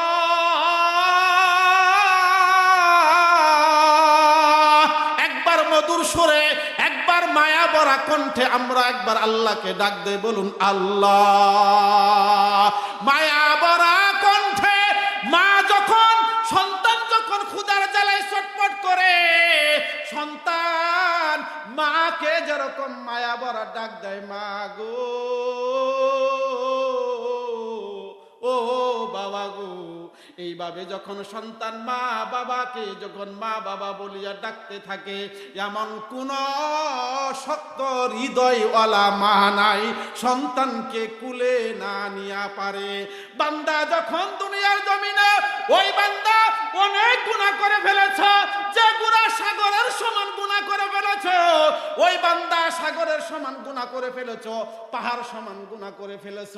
কিন্তু বান্দা একটা সন্তান যখন যত অন্যায় করে, যত অপরাধ করে, তার মা এবং তার বাবাকে যখন মা মা বলিয়া ডাক দেয়, বাবা বাবা বলিয়া ডাক দেয়, সঙ্গে সঙ্গে এমন কোন মা নাই সন্তানের অপরাধ ক্ষমা না করিয়া থাকতে পারে। ওই মা ওই বাবার চাইতেও আল্লাহ রব্বুল আলামিন তার সন্তানকে, তার বান্দাকে বড় মহব্বত করেন। যদি কোনো বান্দা দুনিয়ার জমিনে অনেক অন্যায় করে ফেলেছে, কিন্তু ওই বান্দা যদি ওই পিছনের গুনার কথা স্মরণ করিয়া আমার মাওলাকে আল্লাহ বলে যদি কেউ ডাক দেয়, আর এই আল্লাহ শব্দটা যদি আরশে আজিম পর্যন্ত পৌঁছতে পারে, আল্লাহ ডাক দিতে সময় লাগবে, ওই বান্দার গুনাহ মাফ করতে সময় লাগবে না। ভাইরা আমার, বন্ধুরা আমার, দোস্তরা আমার, মানুষ বিভিন্ন ভাবে খেলা দেখে, বিভিন্ন খেলা উপভোগ করে, কিন্তু বান্দা যখন খেলা দেখে, শ্রীলঙ্কা যদি খেলা হয়, বিদেশ যদি খেলা হয়, মালয়েশিয়া যদি খেলা হয়, ওই খেলাটা টিভির পর্দায় বাংলাদেশ থেকে খেলা আপনার কি করতে থাকে, দেখতে থাকে। এমন দর্শকদের ভিতরে দেখা যায়, যখন তার প্রতিপক্ষ যখন গোল দিয়েছে, তার পক্ষের দল যখন গোল দিয়ে ফেলেছে, তো সেই এমন জোরে একটা গোল বলে চিৎকার মারে, এই গোলের চিৎকার এমন আওয়াজ হয়, অন্যান্য লোকেরা ওই লোকটার দিকে তাকায় থাকে। এই হলো এক শ্রেণীর লোক। আরেক শ্রেণীর লোক আছে, সে এমন ভাবে ওই খেলাটাকে মোহাব্বত করে, যখন গোল হয়েছে, গোল হওয়ার সঙ্গে সঙ্গে গোল বলে এমন ভাবে চিৎকার মারে, ক্ষান্ত হয় না, নিজের শরীরের আপনার জামাটা খুলিয়া এইভাবে আপনার ঘুরাইতে থাকে, ঠিক কিনা বলুন? আর আপনি আমি এই দৃশ্য দেখিয়া বলতে থাকি, দেখ দেখ পাগলের কাণ্ড দেখ, এই পাগলটা কি করে। ও ভাই, ও দুস্থ বুজুর্গ, আমরা এখানে যারা বসেছি, এইখানে যাদের আল্লাহ ডাকটা যত অন্তর নিংড়ানো হবে, যত পার্সেন্ট অন্তর নিংড়ানো ডাক দিবা, আল্লাহর মন অত পার্সেন্ট কি হবে, খুশি হবে। কেউ বলবে সুবহানাল্লাহ, কেউ বলবে আলহামদুলিল্লাহ, কেউ বলবে আলহামদুলিল্লাহ, কেউ বলবে আরো জোরে বলবে।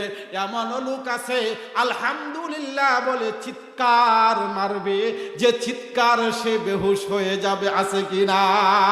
আমার দোস্তারা আমার, ইমাম জানে না মুসল্লি কয় নম্বরের লোক, মুসল্লি জানে না ইমাম কয় নম্বরের লোক। যদি কোনো মুসল্লি জানতো ইমামের ভিতরে ভেজাল আছে, যে মুসল্লি জানে ইমামের ভিতরে ভেজাল আছে, ওই মুসল্লির পিছনে, ওই ইমামের পিছনে মুসল্লিরা নামাজ পড়ে না, ঠিক কিনা বলুন? বাবা জানে না সন্তানের ভেজালের কথা, সন্তান জানে না বাবার ভেজালের কথা, জানে না তাদের বেজালের কথা। ও ভাই, ও দোস্ত বুজুর্গ, এইখানে এই মজমার ভিতরে কে কই নম্বরের রোগী আমার জানা নাই, কে কি ধরনের অপরাধ করছেন বাবা আমার জানা নাই। আমি আল্লাহকে আমার সঙ্গে মধুমাখা কণ্ঠে হৃদয় নিংড়ানো ভাষা দিয়ে এমন জোরে একটা মধুমাখা ডাক দিব, দুনিয়ার জমিনে মেম্বারকে মেম্বার সাহেব বলে ডাকলে মেম্বারের অন্তর খুশি হয়ে যায়, চেয়ারম্যানকে চেয়ারম্যান বলে ডাক দিলে চেয়ারম্যানের খুশি হয়ে যায়, ইমামকে ইমাম সাহেব বলে ইমামের মন খুশি হয়ে যায়, নেতাকে সম্বোধন করে ডাক দিলে, নেতা সাহেব বলে ডাক দিলে নেতার অন্তর খুশি হয়ে যায়। তুমি বান্দা, আল্লাহর বান্দা, আল্লাহকে যদি ডাক দাও, ওই মানের একটা ডাক দিতে রাজি আছে কিনা? দুই হাত তুলে চক্ষু বন্ধ করে একদম গোলামের মতো, একদম গুনাহগার, নিজেকে নিকৃষ্টতম গুনাহগার ভেবে আমার মাওলাকে ডাক দাও, আল্লাহ আল্লাহ আল্লাহ। আয় আল্লাহ, তোমার বান্দারা চক্ষু বন্ধ করিয়া আকাশের দিকে হাত তুলিয়া তোমারে ডাকে, আল্লাহ তোমার বান্দারা কি নিয়তে তোমারে ডাক দিছে আমি জানি না। আয় আল্লাহ, তোমার বান্দারা যে যে নিয়তে ডাকে, আল্লাহ তুমি তোমার বান্দার ডাকে সাড়া দাও, আমিন। ভাইরা আমার, বন্ধুরা আমার, দোস্তরা আমার, আমি বলতেছিলাম, আমার আলোচনার শেষ পর্যায়ে এসে গেছে। আমি বলতেছিলাম, ও মুসলমান, আল্লাহ রাব্বুল আলামিন তোমাকে একটা ওসিলা দিয়া মাফ করাই দিবে। ও বান্দা, তুমি জানো না কি ওসিলায় মাফ করাইবে? যে একটা সুন্নত, যে সুন্নত হলো দাড়ি। আমি গত বছর এই মাহফিলে আসিয়া, এই প্যান্ডেল, এরকম একটা প্যান্ডেলে বসিয়া আমি বলছিলাম, কোন ভাই আছো একটু মাওলারে হাত তুলিয়া দেখাও, জীবন বড় দাড়ি কামাইছো আর দাড়ি কামাইবা না। ও ভাই, ও দুস্থ বুজুর্গ, তুমি কি মনে করেছো আমার কি দাড়ি কামাইতে মন চাই না? আমারও তো মন চাই আমি যেন দাড়ি কামাই। তুমি যেরকম শার্ট প্যান্ট পরো, আমারও তো মন চাই শার্ট প্যান্ট পরতে, আমারও মন চায়, তুমি যেরকম দাড়ি কামাও আমারও ওই রকম দাড়ি কামাইতে মন চায়, তোমার যেরকম মন চায় প্যান্ট পরতে আমারও তো মন চায় আমি প্যান্ট পরি। কিন্তু কি তুমি কি মনে করেছো আমি আব্দুস সালাম বিন নুরুল্লাহ বুকা, আমি আব্দুস সালাম নুরুল্লাহ আপনার কি হয়ে গেছি, পাগল হয়ে গেছি? না না না, বুকাও নয়, বুকাও নয়, পাগলও নয়, পাগলও নয়।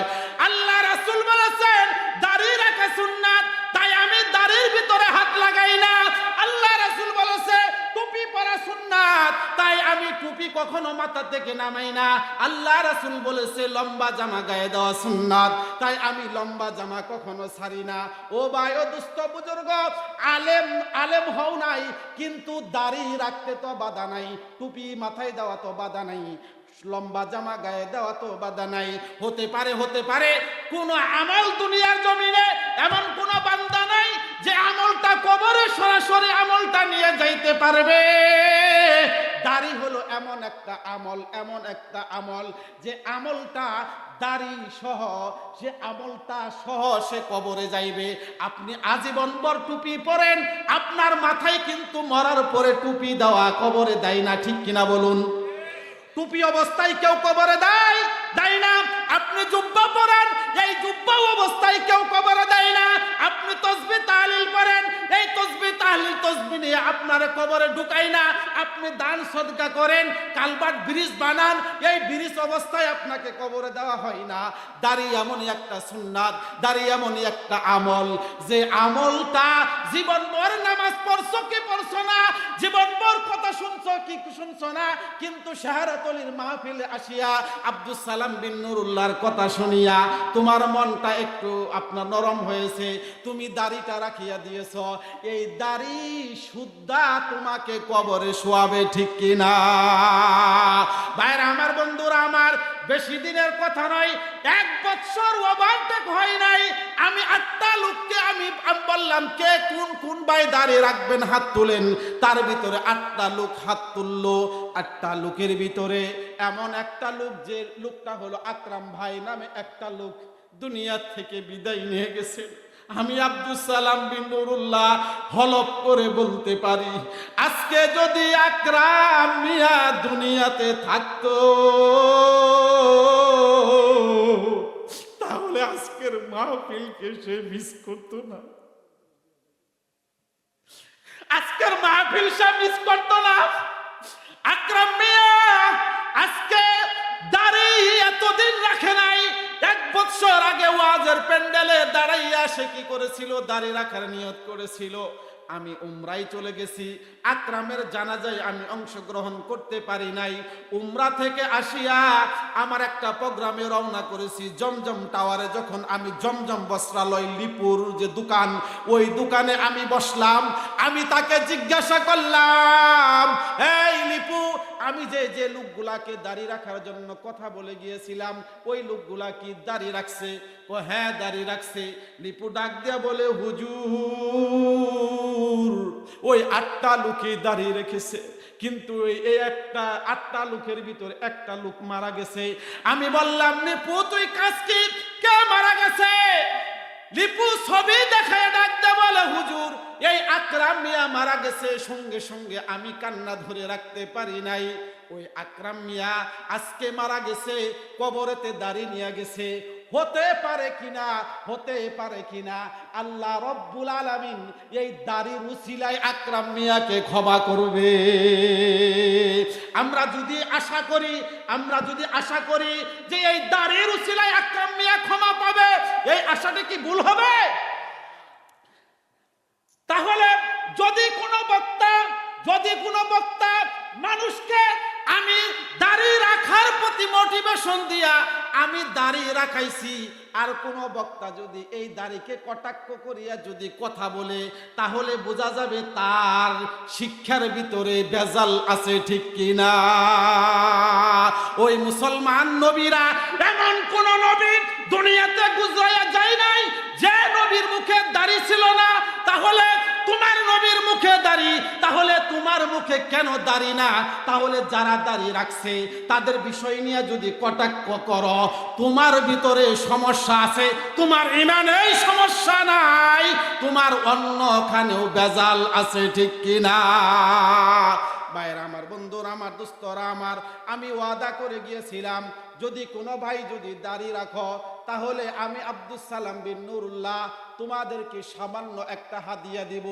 এই হাদিয়া একটা প্রেমিকা যদি একটা প্রেমিককে মোহাব্বত করিয়া একটা যদি পিতলের আংটি দেয় কিংবা বাজারের একটা সস্তা আংটি দেয়, কিন্তু এই প্রেমিক যদি ওই প্রেমিকাকে অত্যন্ত দিল থেকে যদি মোহাব্বত করে, এই দস্তার আংটি, সস্তা শানদারের দোকানের আংটি ওই লোকটার কাছে হীরার আংটি মনে হবে, ঠিক কিনা? কিংবা হীরার চাইতেও দামি হবে, ঠিক কিনা? এটা হলো মোহাব্বতের নমুনা। আর যদি দিলের ভিতরে বেজাল থাকে, মোহাব্বতের ভিতরে, ভালোবাসার ভিতরে যদি বেজাল থাকে, তাহলে হীরার আংটি দিয়েও কি পাইবা না? মন পাইবা না, মন পাইবা না। আমি জানি আমার দেওয়া অর্থ, আমার দেওয়া টাকা, আমার দেওয়া হাদিয়া দিয়ে একটা লোকেরও সংসার, আপনার ভাঙা ঘর আপনার কি হবে না? বিল্ডিং হবে না, একটা সংসার চলবে না। আমি একটু কি করলাম? আমি একটু মানুষকে উৎসাহ দিয়া সুন্নতের দিকে আপনার টেনে আনলাম। ওই লোকটা যদি আমার এই মোটিভেশন পাইয়া একটা সুন্নতের উপরে আমল করে, আল্লাহ রাসূল বলেছেন, মান তামাসসাকা বিসুন্নতি ফাসাদি উম্মতি ফালাহু আজরু মিয়াতি শাহিদ। ফাসাদের জামানায় যদি কোনো ব্যক্তি একটা সুন্নতের উপর আমল করে, আল্লাহ রব্বুল আলামিন গলা কাটা 100 শহীদের সওয়াব দেয়। ভাইরা আমার, বন্ধুরা আমার, ওই সুন্নতের উপরে আমি টাচ করেছি যে সুন্নতটা আমল করলে পারে জীবিত থাকাকালীন আমল হবে, কবরে ওই সুন্নতটা তুমি নিয়ে যাইতে পারবা। পৃথিবীর জমিনে দাড়ির চাইতে এমন কোন সুন্নত নাই যে সুন্নতটা তুমি কবরে নিয়ে যাইতে পারো। একটা মাত্র সুন্নত হইল, যে সুন্নতটা হইল দাড়ি। দাড়ি অবস্থায় তোমাকে প্যাকেট করিয়া কবরে শোয়াই দিবে, ঠিক কিনা? গেল মাসের 29 তারিখে বাদশরা আমি মাহফিল করেছি। বাদশরা মাহফিলের ভিতরে হঠাৎ করে আমার মন চাইলো যে আমি একটু দাড়ির উপরে আলোচনা করি। হঠাৎ করিয়া জবান থেকে দাড়ির উপরে আমি আলোচনা করলাম।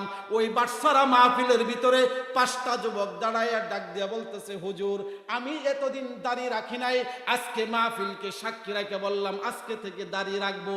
আমি ওই বাদশরাও বলে এসেছি, বাবা তোমরা যদি দাড়ি রাখো, আগামী বছর যদি আমার এখানে আসার সুযোগ হয়, আমি তোমাদেরকে একটা হাদিয়া দিব।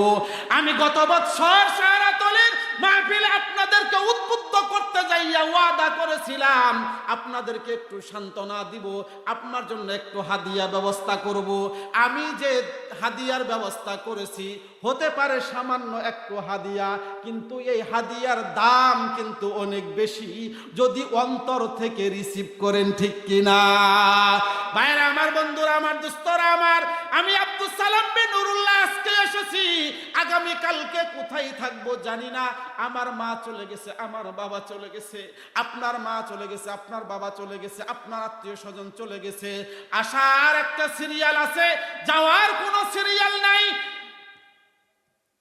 একদিন টু দা টুমরো আপনার আমার যাইতে হবে, যাইতে হবে। আমি প্রচেষ্টা আমার এতটুকু, আমি যেই দিন মরে যাব আপনাদের কানের ভিতরে যখন আওয়াজ আসবে আব্দুস সালাম বিন নুরুল্লাহ আর দুনিয়াতে নাই, আমার হলফ করে বলতে পারি, হলফ করে বলতে পারি, শাহরাতলির মানুষ একটাও থাকবে না যে লোকটা আমার জানাজায় অংশগ্রহণ না করবে, ঠিক কিনা? আমার এই আশাটা কি ভুল হইল? আমার এই আশাটা কি ভুল হয়ে গেছে? আমি তো এরকম ভালোবাসার টানে আমি আপনাদের নিকট দৌড়ায় আসি, আপনারাও এরকম আমাকে ভালোবাসা দেন। আমি এটা তো মনে করি আমার আমলে যদি ঘাটতি থাকে, আমি অদম গুনাহগারের কথাই যদি কোনো একটা লোক যদি সুন্নতের উপর আমল করতে পারো, হতে পারে আল্লাহকে ডাক দিয়ে বলবো, আল্লাহ আমার আমলে ঘাটতি আছে, আল্লাহ আমাকে এই উসিলাই ক্ষমা করে দাও। হতে পারে আল্লাহ এই উসিলাই ক্ষমা করে দিবে, সকলেই উসিলা তালাশ করবে। ভাইরা আমার, দোস্তরা আমার, আমার আলোচনা শেষ, মুনাজাতে আগ বাড়াইতেছি। মা বোনদের বিষয়ে কিছু কথা বলার জন্য বলা হয়েছিল। ও মা, ও বোনেরা, তোমার স্বামীদেরকে তোমাদের জন্য একটা নসিহত করে যাই। স্বামী যদি ইসলামিক মাইন্ডের হয়, স্বামী যদি ইসলামের দিকে দাপিত হয়, তাহলে তুমি সুখে থাকবা, তোমার সংসার সুখের হবে, ঠিক কিনা? অনেক লোকেরা বলে বিবির কাছে অনুমোদন নিয়ে দাঁড়িয়ে রাখতে হবে। একদম গাঁজাখুরি মিথ্যা একটা কথা। বিবির কাছে কিসের অনুমতি লাগবে? ও মা, ও মা, তোমাদেরকে বলে যাই, তোমার স্বামীদেরকে যদি কথা বলিয়া যদি দাঁড়িয়ে রাখাইতে পারো, তাহলে তুমি কি রকম সেফ থাকবা। একটা লোক দাঁড়িয়ে রাখা অবস্থায় খারাপ কাজে অংশগ্রহণ করবে না, ঠিক কিনা? একটা লোক অনেক ইচ্ছা খারাপ পতিতালয়ে যাবে, পতিতালয়ে যাওয়ার আগে 2 পাও যদি সামনে দেয়, 3 পাও তার পিছায়ে আসবে। সে মনে মনে বলবে, আমার মুখে তো দাঁড়িয়ে, আল্লাহ রাসূলের সুন্নত তো আমার শরীরে জিন্দা, আমি এই সুন্নত নিয়ে কিরকম ভাবে পতিতালয়ে যাব, ঠিক কিনা? ও মা, ও বোনেরা, তোমরা আজকে তোমাদের জন্য ওয়াজ এতটুকুই, তোমরা প্রত্যেকেই তোমাদের স্বামীদেরকে দাঁড়িয়ে রাখাইতে উদ্বুদ্ধ করবা।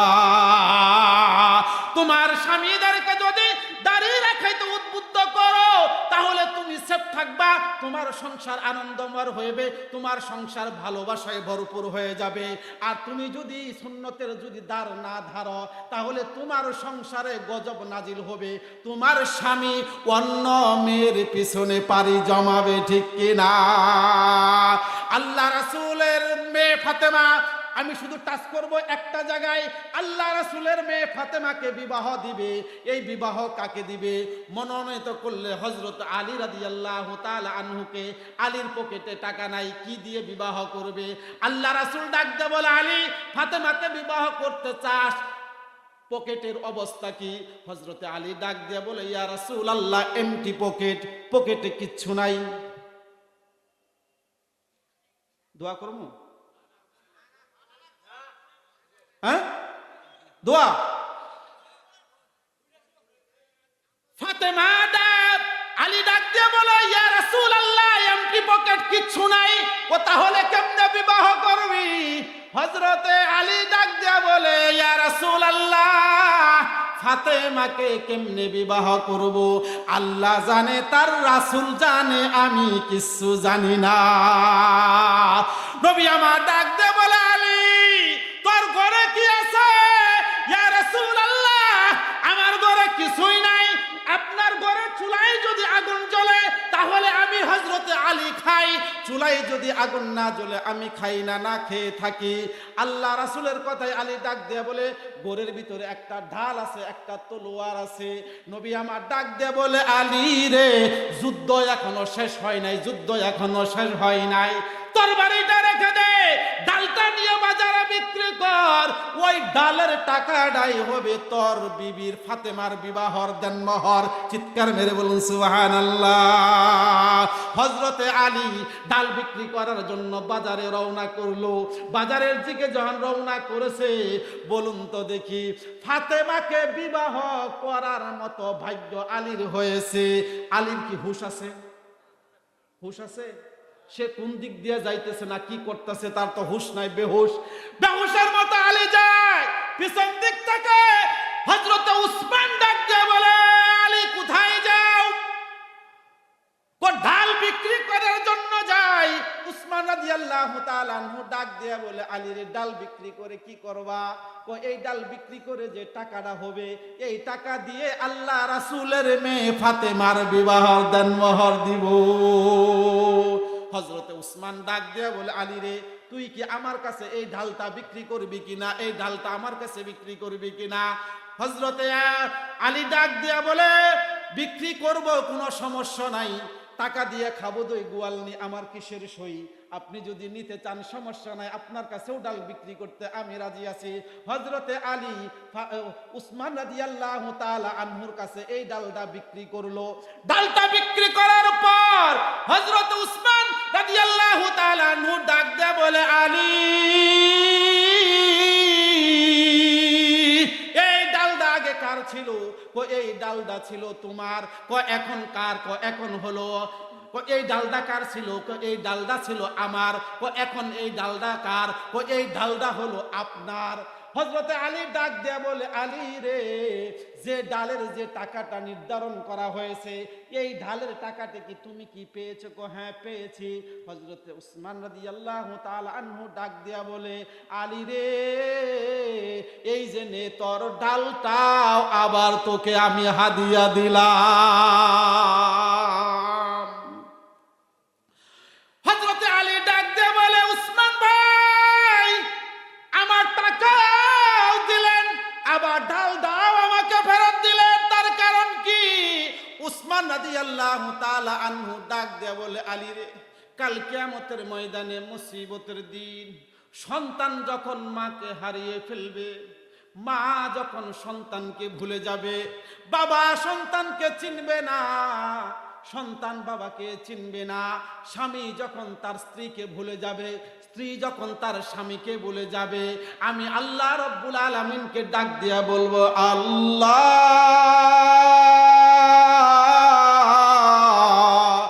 এই মুসিবতের দিন আমি হযরতে উসমান, আমি জানি আমার কোন ঈমান, আমার কোন আমল যদি তোমার কাছে মঞ্জুরি না হয়, আলী রে, কাল কিয়ামতের ময়দানে মুসিবতের দিন আমি আল্লাহকে ডাক দিয়ে বলবো, আল্লাহ, এই মুসিবতের দিন আমার কোন আমল যদি তোমার কাছে মঞ্জুরি না হয়, পছন্দ না হয়, আল্লাহ রাসূলের বিবি কলিজা, আল্লাহ রাসূলের বেটি কলিজার টুকরা ফাতেমাতুজ জাহরা রাদিয়াল্লাহু তাআলা আনহাকে আল্লাহ রাসূল বিবাহ দিয়েছে আলীর কাছে।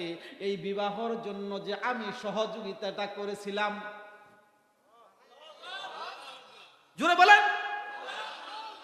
আমি এই যে একটু সহযোগিতাটা করেছিলাম, আল্লাহ, আমি উসমান, আমার কোনো আমল নাই, ওই সহযোগিতার বিনিময়ে আমি উসমান, আমাকে তুমি ক্ষমা করিয়া দাও।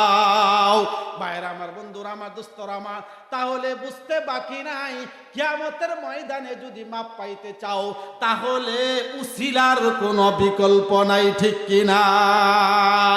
আজকে এতগুলা মানুষের ভিতরে আমি আরেকটা আবদার করতে চাই, এমন কোন মানুষ এখানে আসো যে লোকটা আজকেও দাঁড়াইয়া বলবা, হুজুর, এতদিন আমি দাড়ি রাখি নাই, কিংবা আমি এতদিন দাড়ি রাখিয়াছিলাম, ছোট ছোট আমার দাড়ি ছিল, পূর্ণাঙ্গ আমি দাড়ি রাখতে পারি নাই, আজকের পর থেকে জীবনে আমি দাড়ির ভিতরে কি লাগাবো না, কেচি লাগাবো না, দাড়ির ভিতরে আমি খুর লাগাবো না। ও ভাই, ও দুস্থ বুজুর্গ, এখনই আমি মুনাজাত দিয়ে দিব। মুনাজাত হলো আদ-দুআ ও মুখুল ইবাদা। মুনাজাত, দোয়া হইল ইবাদতের মগজ। আমার জানা নাই এখানে কার মা নাই, আমার জানা নাই কার বাবা নাই। এই কনকনা শীতের ভিতরে কার মা অন্ধকার কবরে শুয়ে আছে, কার বাবা অন্ধকার কবরে শুয়ে আছে। আমার মাকে যখন আমি কবরে শোয়াইছি, কবরে শোয়ানোর পর আমি নিজ হাতে কবরের মাটিটা হাত দিয়ে দেখেছি, অত্যন্ত ঠান্ডা, অত্যন্ত বরফ। আমার ল্যাপ লাগে, কম্বল লাগে, দামি তুষক লাগে, এরপরেও শীতকে মানাইতে পারি না। কিন্তু আমার মা অন্ধকার কবরে, আমার বাবা অন্ধকার কবরে। আমি জানি না এখানে কার মা নাই, আমার জানা নাই কার বাবা নাই। আমি একজন মা হারা সন্তান, আমি একজন বাবা হারা সন্তান। জীবনে যারা মা হারাইছো, মা হারার বেদনা শুধু তারাই বুঝতে পারে। যারা বাবা হারাইছো, বাবা হারার বেদনা শুধু তারাই বুঝতে পারে। আজকে ওই সন্তানদেরকে আমি দেখতে চাই যে সন্তানদের পিতা মাতা কবরে এতিম হইয়া আরেকজন এতিমকে সঙ্গে নিয়া আল্লাহ রাব্বুল আলামিনের কাছে হাত তুলবো। আল্লাহ, আমার মন বলতেছে আজকের মুনাজাত আল্লাহ বিফলে দিবে না। কোন ভাই আছেন মুনাজাতের আগে বলবো, আপনি দাঁড়াইয়া বলবেন, হুজুর, আমি নিয়ত করলাম আমি দাড়ি রাখবো।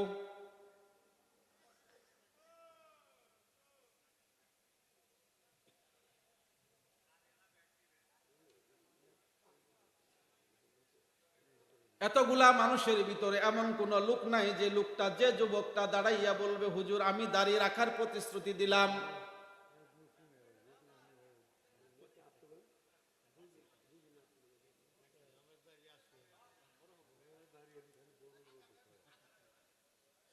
ভাই হাসার জিনিসটা এখানে, হাসি নিয়ে কথা বলতেছি না। মেহেরবানি করে এমন কোন ভাই আছে কিনা দাড়িটা রাখবা, দাড়ি রাখিয়া কবরে যাও, হতে পারে আল্লাহ তাআলা এই দাড়ির উসিলাই তোমাকে ক্ষমা করবে, এমন কোন লোক আছে কিনা? আমি আজকে ওয়াদা করে গেলাম, আল্লাহ যদি আমাকে জীবিত রাখে, আমি আপনাদের খেদমতে যদি অংশগ্রহণ করতে পারি, এইবার যেরকম আপনাদের দাড়িওয়ালা যারা আছেন তাদের জন্য হাদিয়া নিয়ে এসেছি, আগামী বছর হাদিয়া দেওয়ার চেষ্টা করব ইনশাআল্লাহ। শুধু আপনারা একটু বার দাঁড়াইয়া বলুন যে হুজুর হ্যাঁ আমি দাড়ি রাখবো।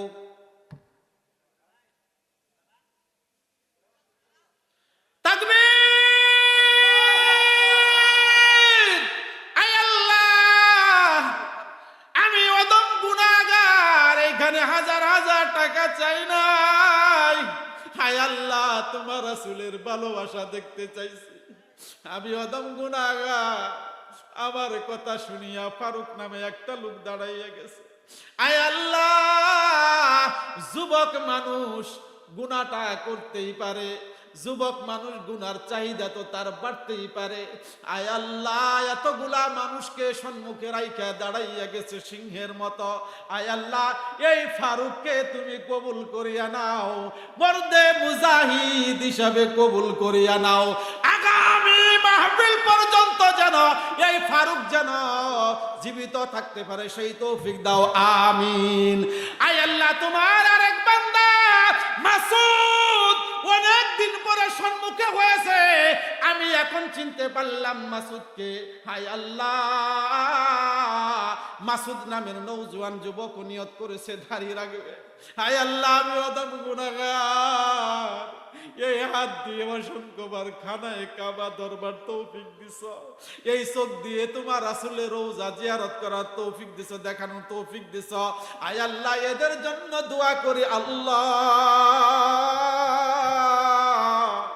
এদেরকে তুমি মাফ করো।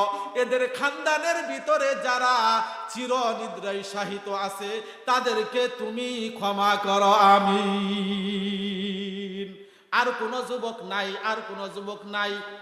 কমসে কম আর তিনটা লোক কি দাঁড়াবেন? মুসলমানিয়াল ইসলাম আলা খামসিন শাহাদাতি আল্লাহ ইলাহা ইল্লাল্লাহ ওয়া আন্না মুহাম্মাদুর রাসূলুল্লাহ, ইকামিস সালাহ ওয়া ইতাউজ যাকাত ওয়াল হজ ওয়া সাওম রমাদান। ও মুসলমান, ইসলামের স্তম্ভ হইল পাঁচটা। এক নাম্বার হলো কালেমা, দুই নাম্বার হইল নামাজ, তিন নাম্বার হইল রোজা, চার নাম্বার হইল হজ, পাঁচ নাম্বার হলো যাকাত। এই ইসলামের স্তম্ভ হলো পাঁচটা। আর এই পাঁচটা স্তম্ভের ভিতরে দুইটা স্তম্ভের ভিতরে দুইজন নাম লেখাইছে, আর তিনটা স্তম্ভের ভিতরে আমি নাম দেখতে চাই। আর কোন যুবকটা আছো 3 নাম্বার, 4 নাম্বার, 5 নাম্বার? তিনটা লোক দাঁড়িয়ে রাখবা, হাত তুলিয়া বলো।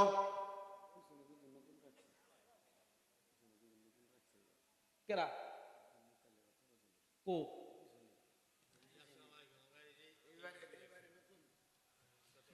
লাগাও লাগাও, ক্যামেরাটা ওইদিকে লাগাও। এই ক্যামেরা শুধু এই দুনিয়ার ক্যামেরা নয়, আল্লাহ রাব্বুল আলামিন কুদরতের ক্যামেরা, কুদরতের ক্যামেরা আল্লাহ উঠাইয়া নাও। আল্লাহু আকবার বলেন। আয় আল্লাহ, আমার পিছনে ওরা সম্ভবত 2 ভাই, একই মায়ের সন্তানের 2 ভাই। আয় আল্লাহ, 2 ভাই একই সাথে দাড়ি রাখার নিয়ত করেছে, আমি এদেরকে পার্সোনাল আরেকটা নিয়ত করাইয়া যাই। আয় আল্লাহ, মৃত্যুর আগে হলেও যেন এরা খানায় কাবা তাওয়াফ করতে পারে, আল্লাহ তৌফিক দাও, আমিন। 4 জন হয়ে গেছে, 4 জন হয়ে গেছে। আর একজন কোন ভাই আছো? আর কোন ভাই আছো? আর একজন। হাজার হাজার টাকা আপনাদের কাছে চাই নাই, আমার পকেট ভর্তি করার জন্য আমি টাকা চাই নাই, আপনাদের দাড়ি রাখার জন্য একটা সুন্নতের উপর আমল করার জন্য বলছি। ও ভাই, হিম্মত করে দাঁড়াই ফেলো, হিম্মত করে দাঁড়াই ফেলো। আরেকটা ভাই দাড়ি রাখবা, আমি দোয়া করব। এখন দোয়ার প্রায় শেষ হয়ে গেছে, 2 ঘন্টার মতো হয়ে গেছে আমার আলোচনা, 2 ঘন্টা পাক্কা, 2 ঘন্টার কাছাকাছি। এমন কোন ভাই আছো দাঁড়াইয়া বলবা হুজুর আমি দাড়ি রাখবো?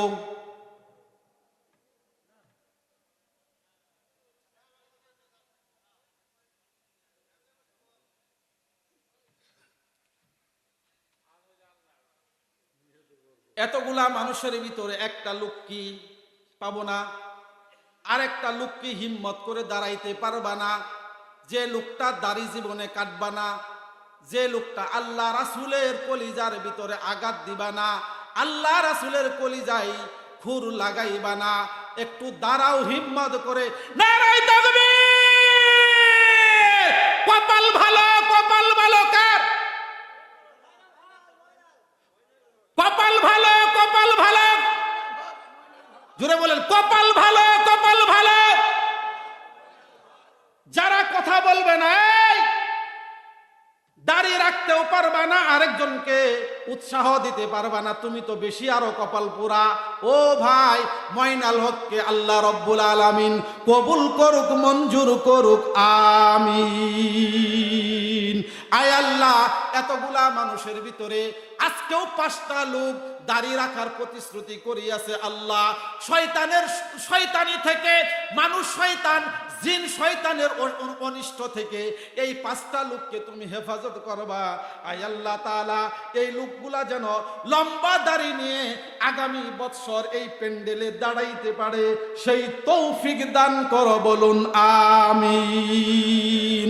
লা ইলাহা ইল্লাল্লাহ, জোরে লা ইলাহা ইল্লাল্লাহ, লা ইলাহা ইল্লাল্লাহ, লা ইলাহা ইল্লাল্লাহ।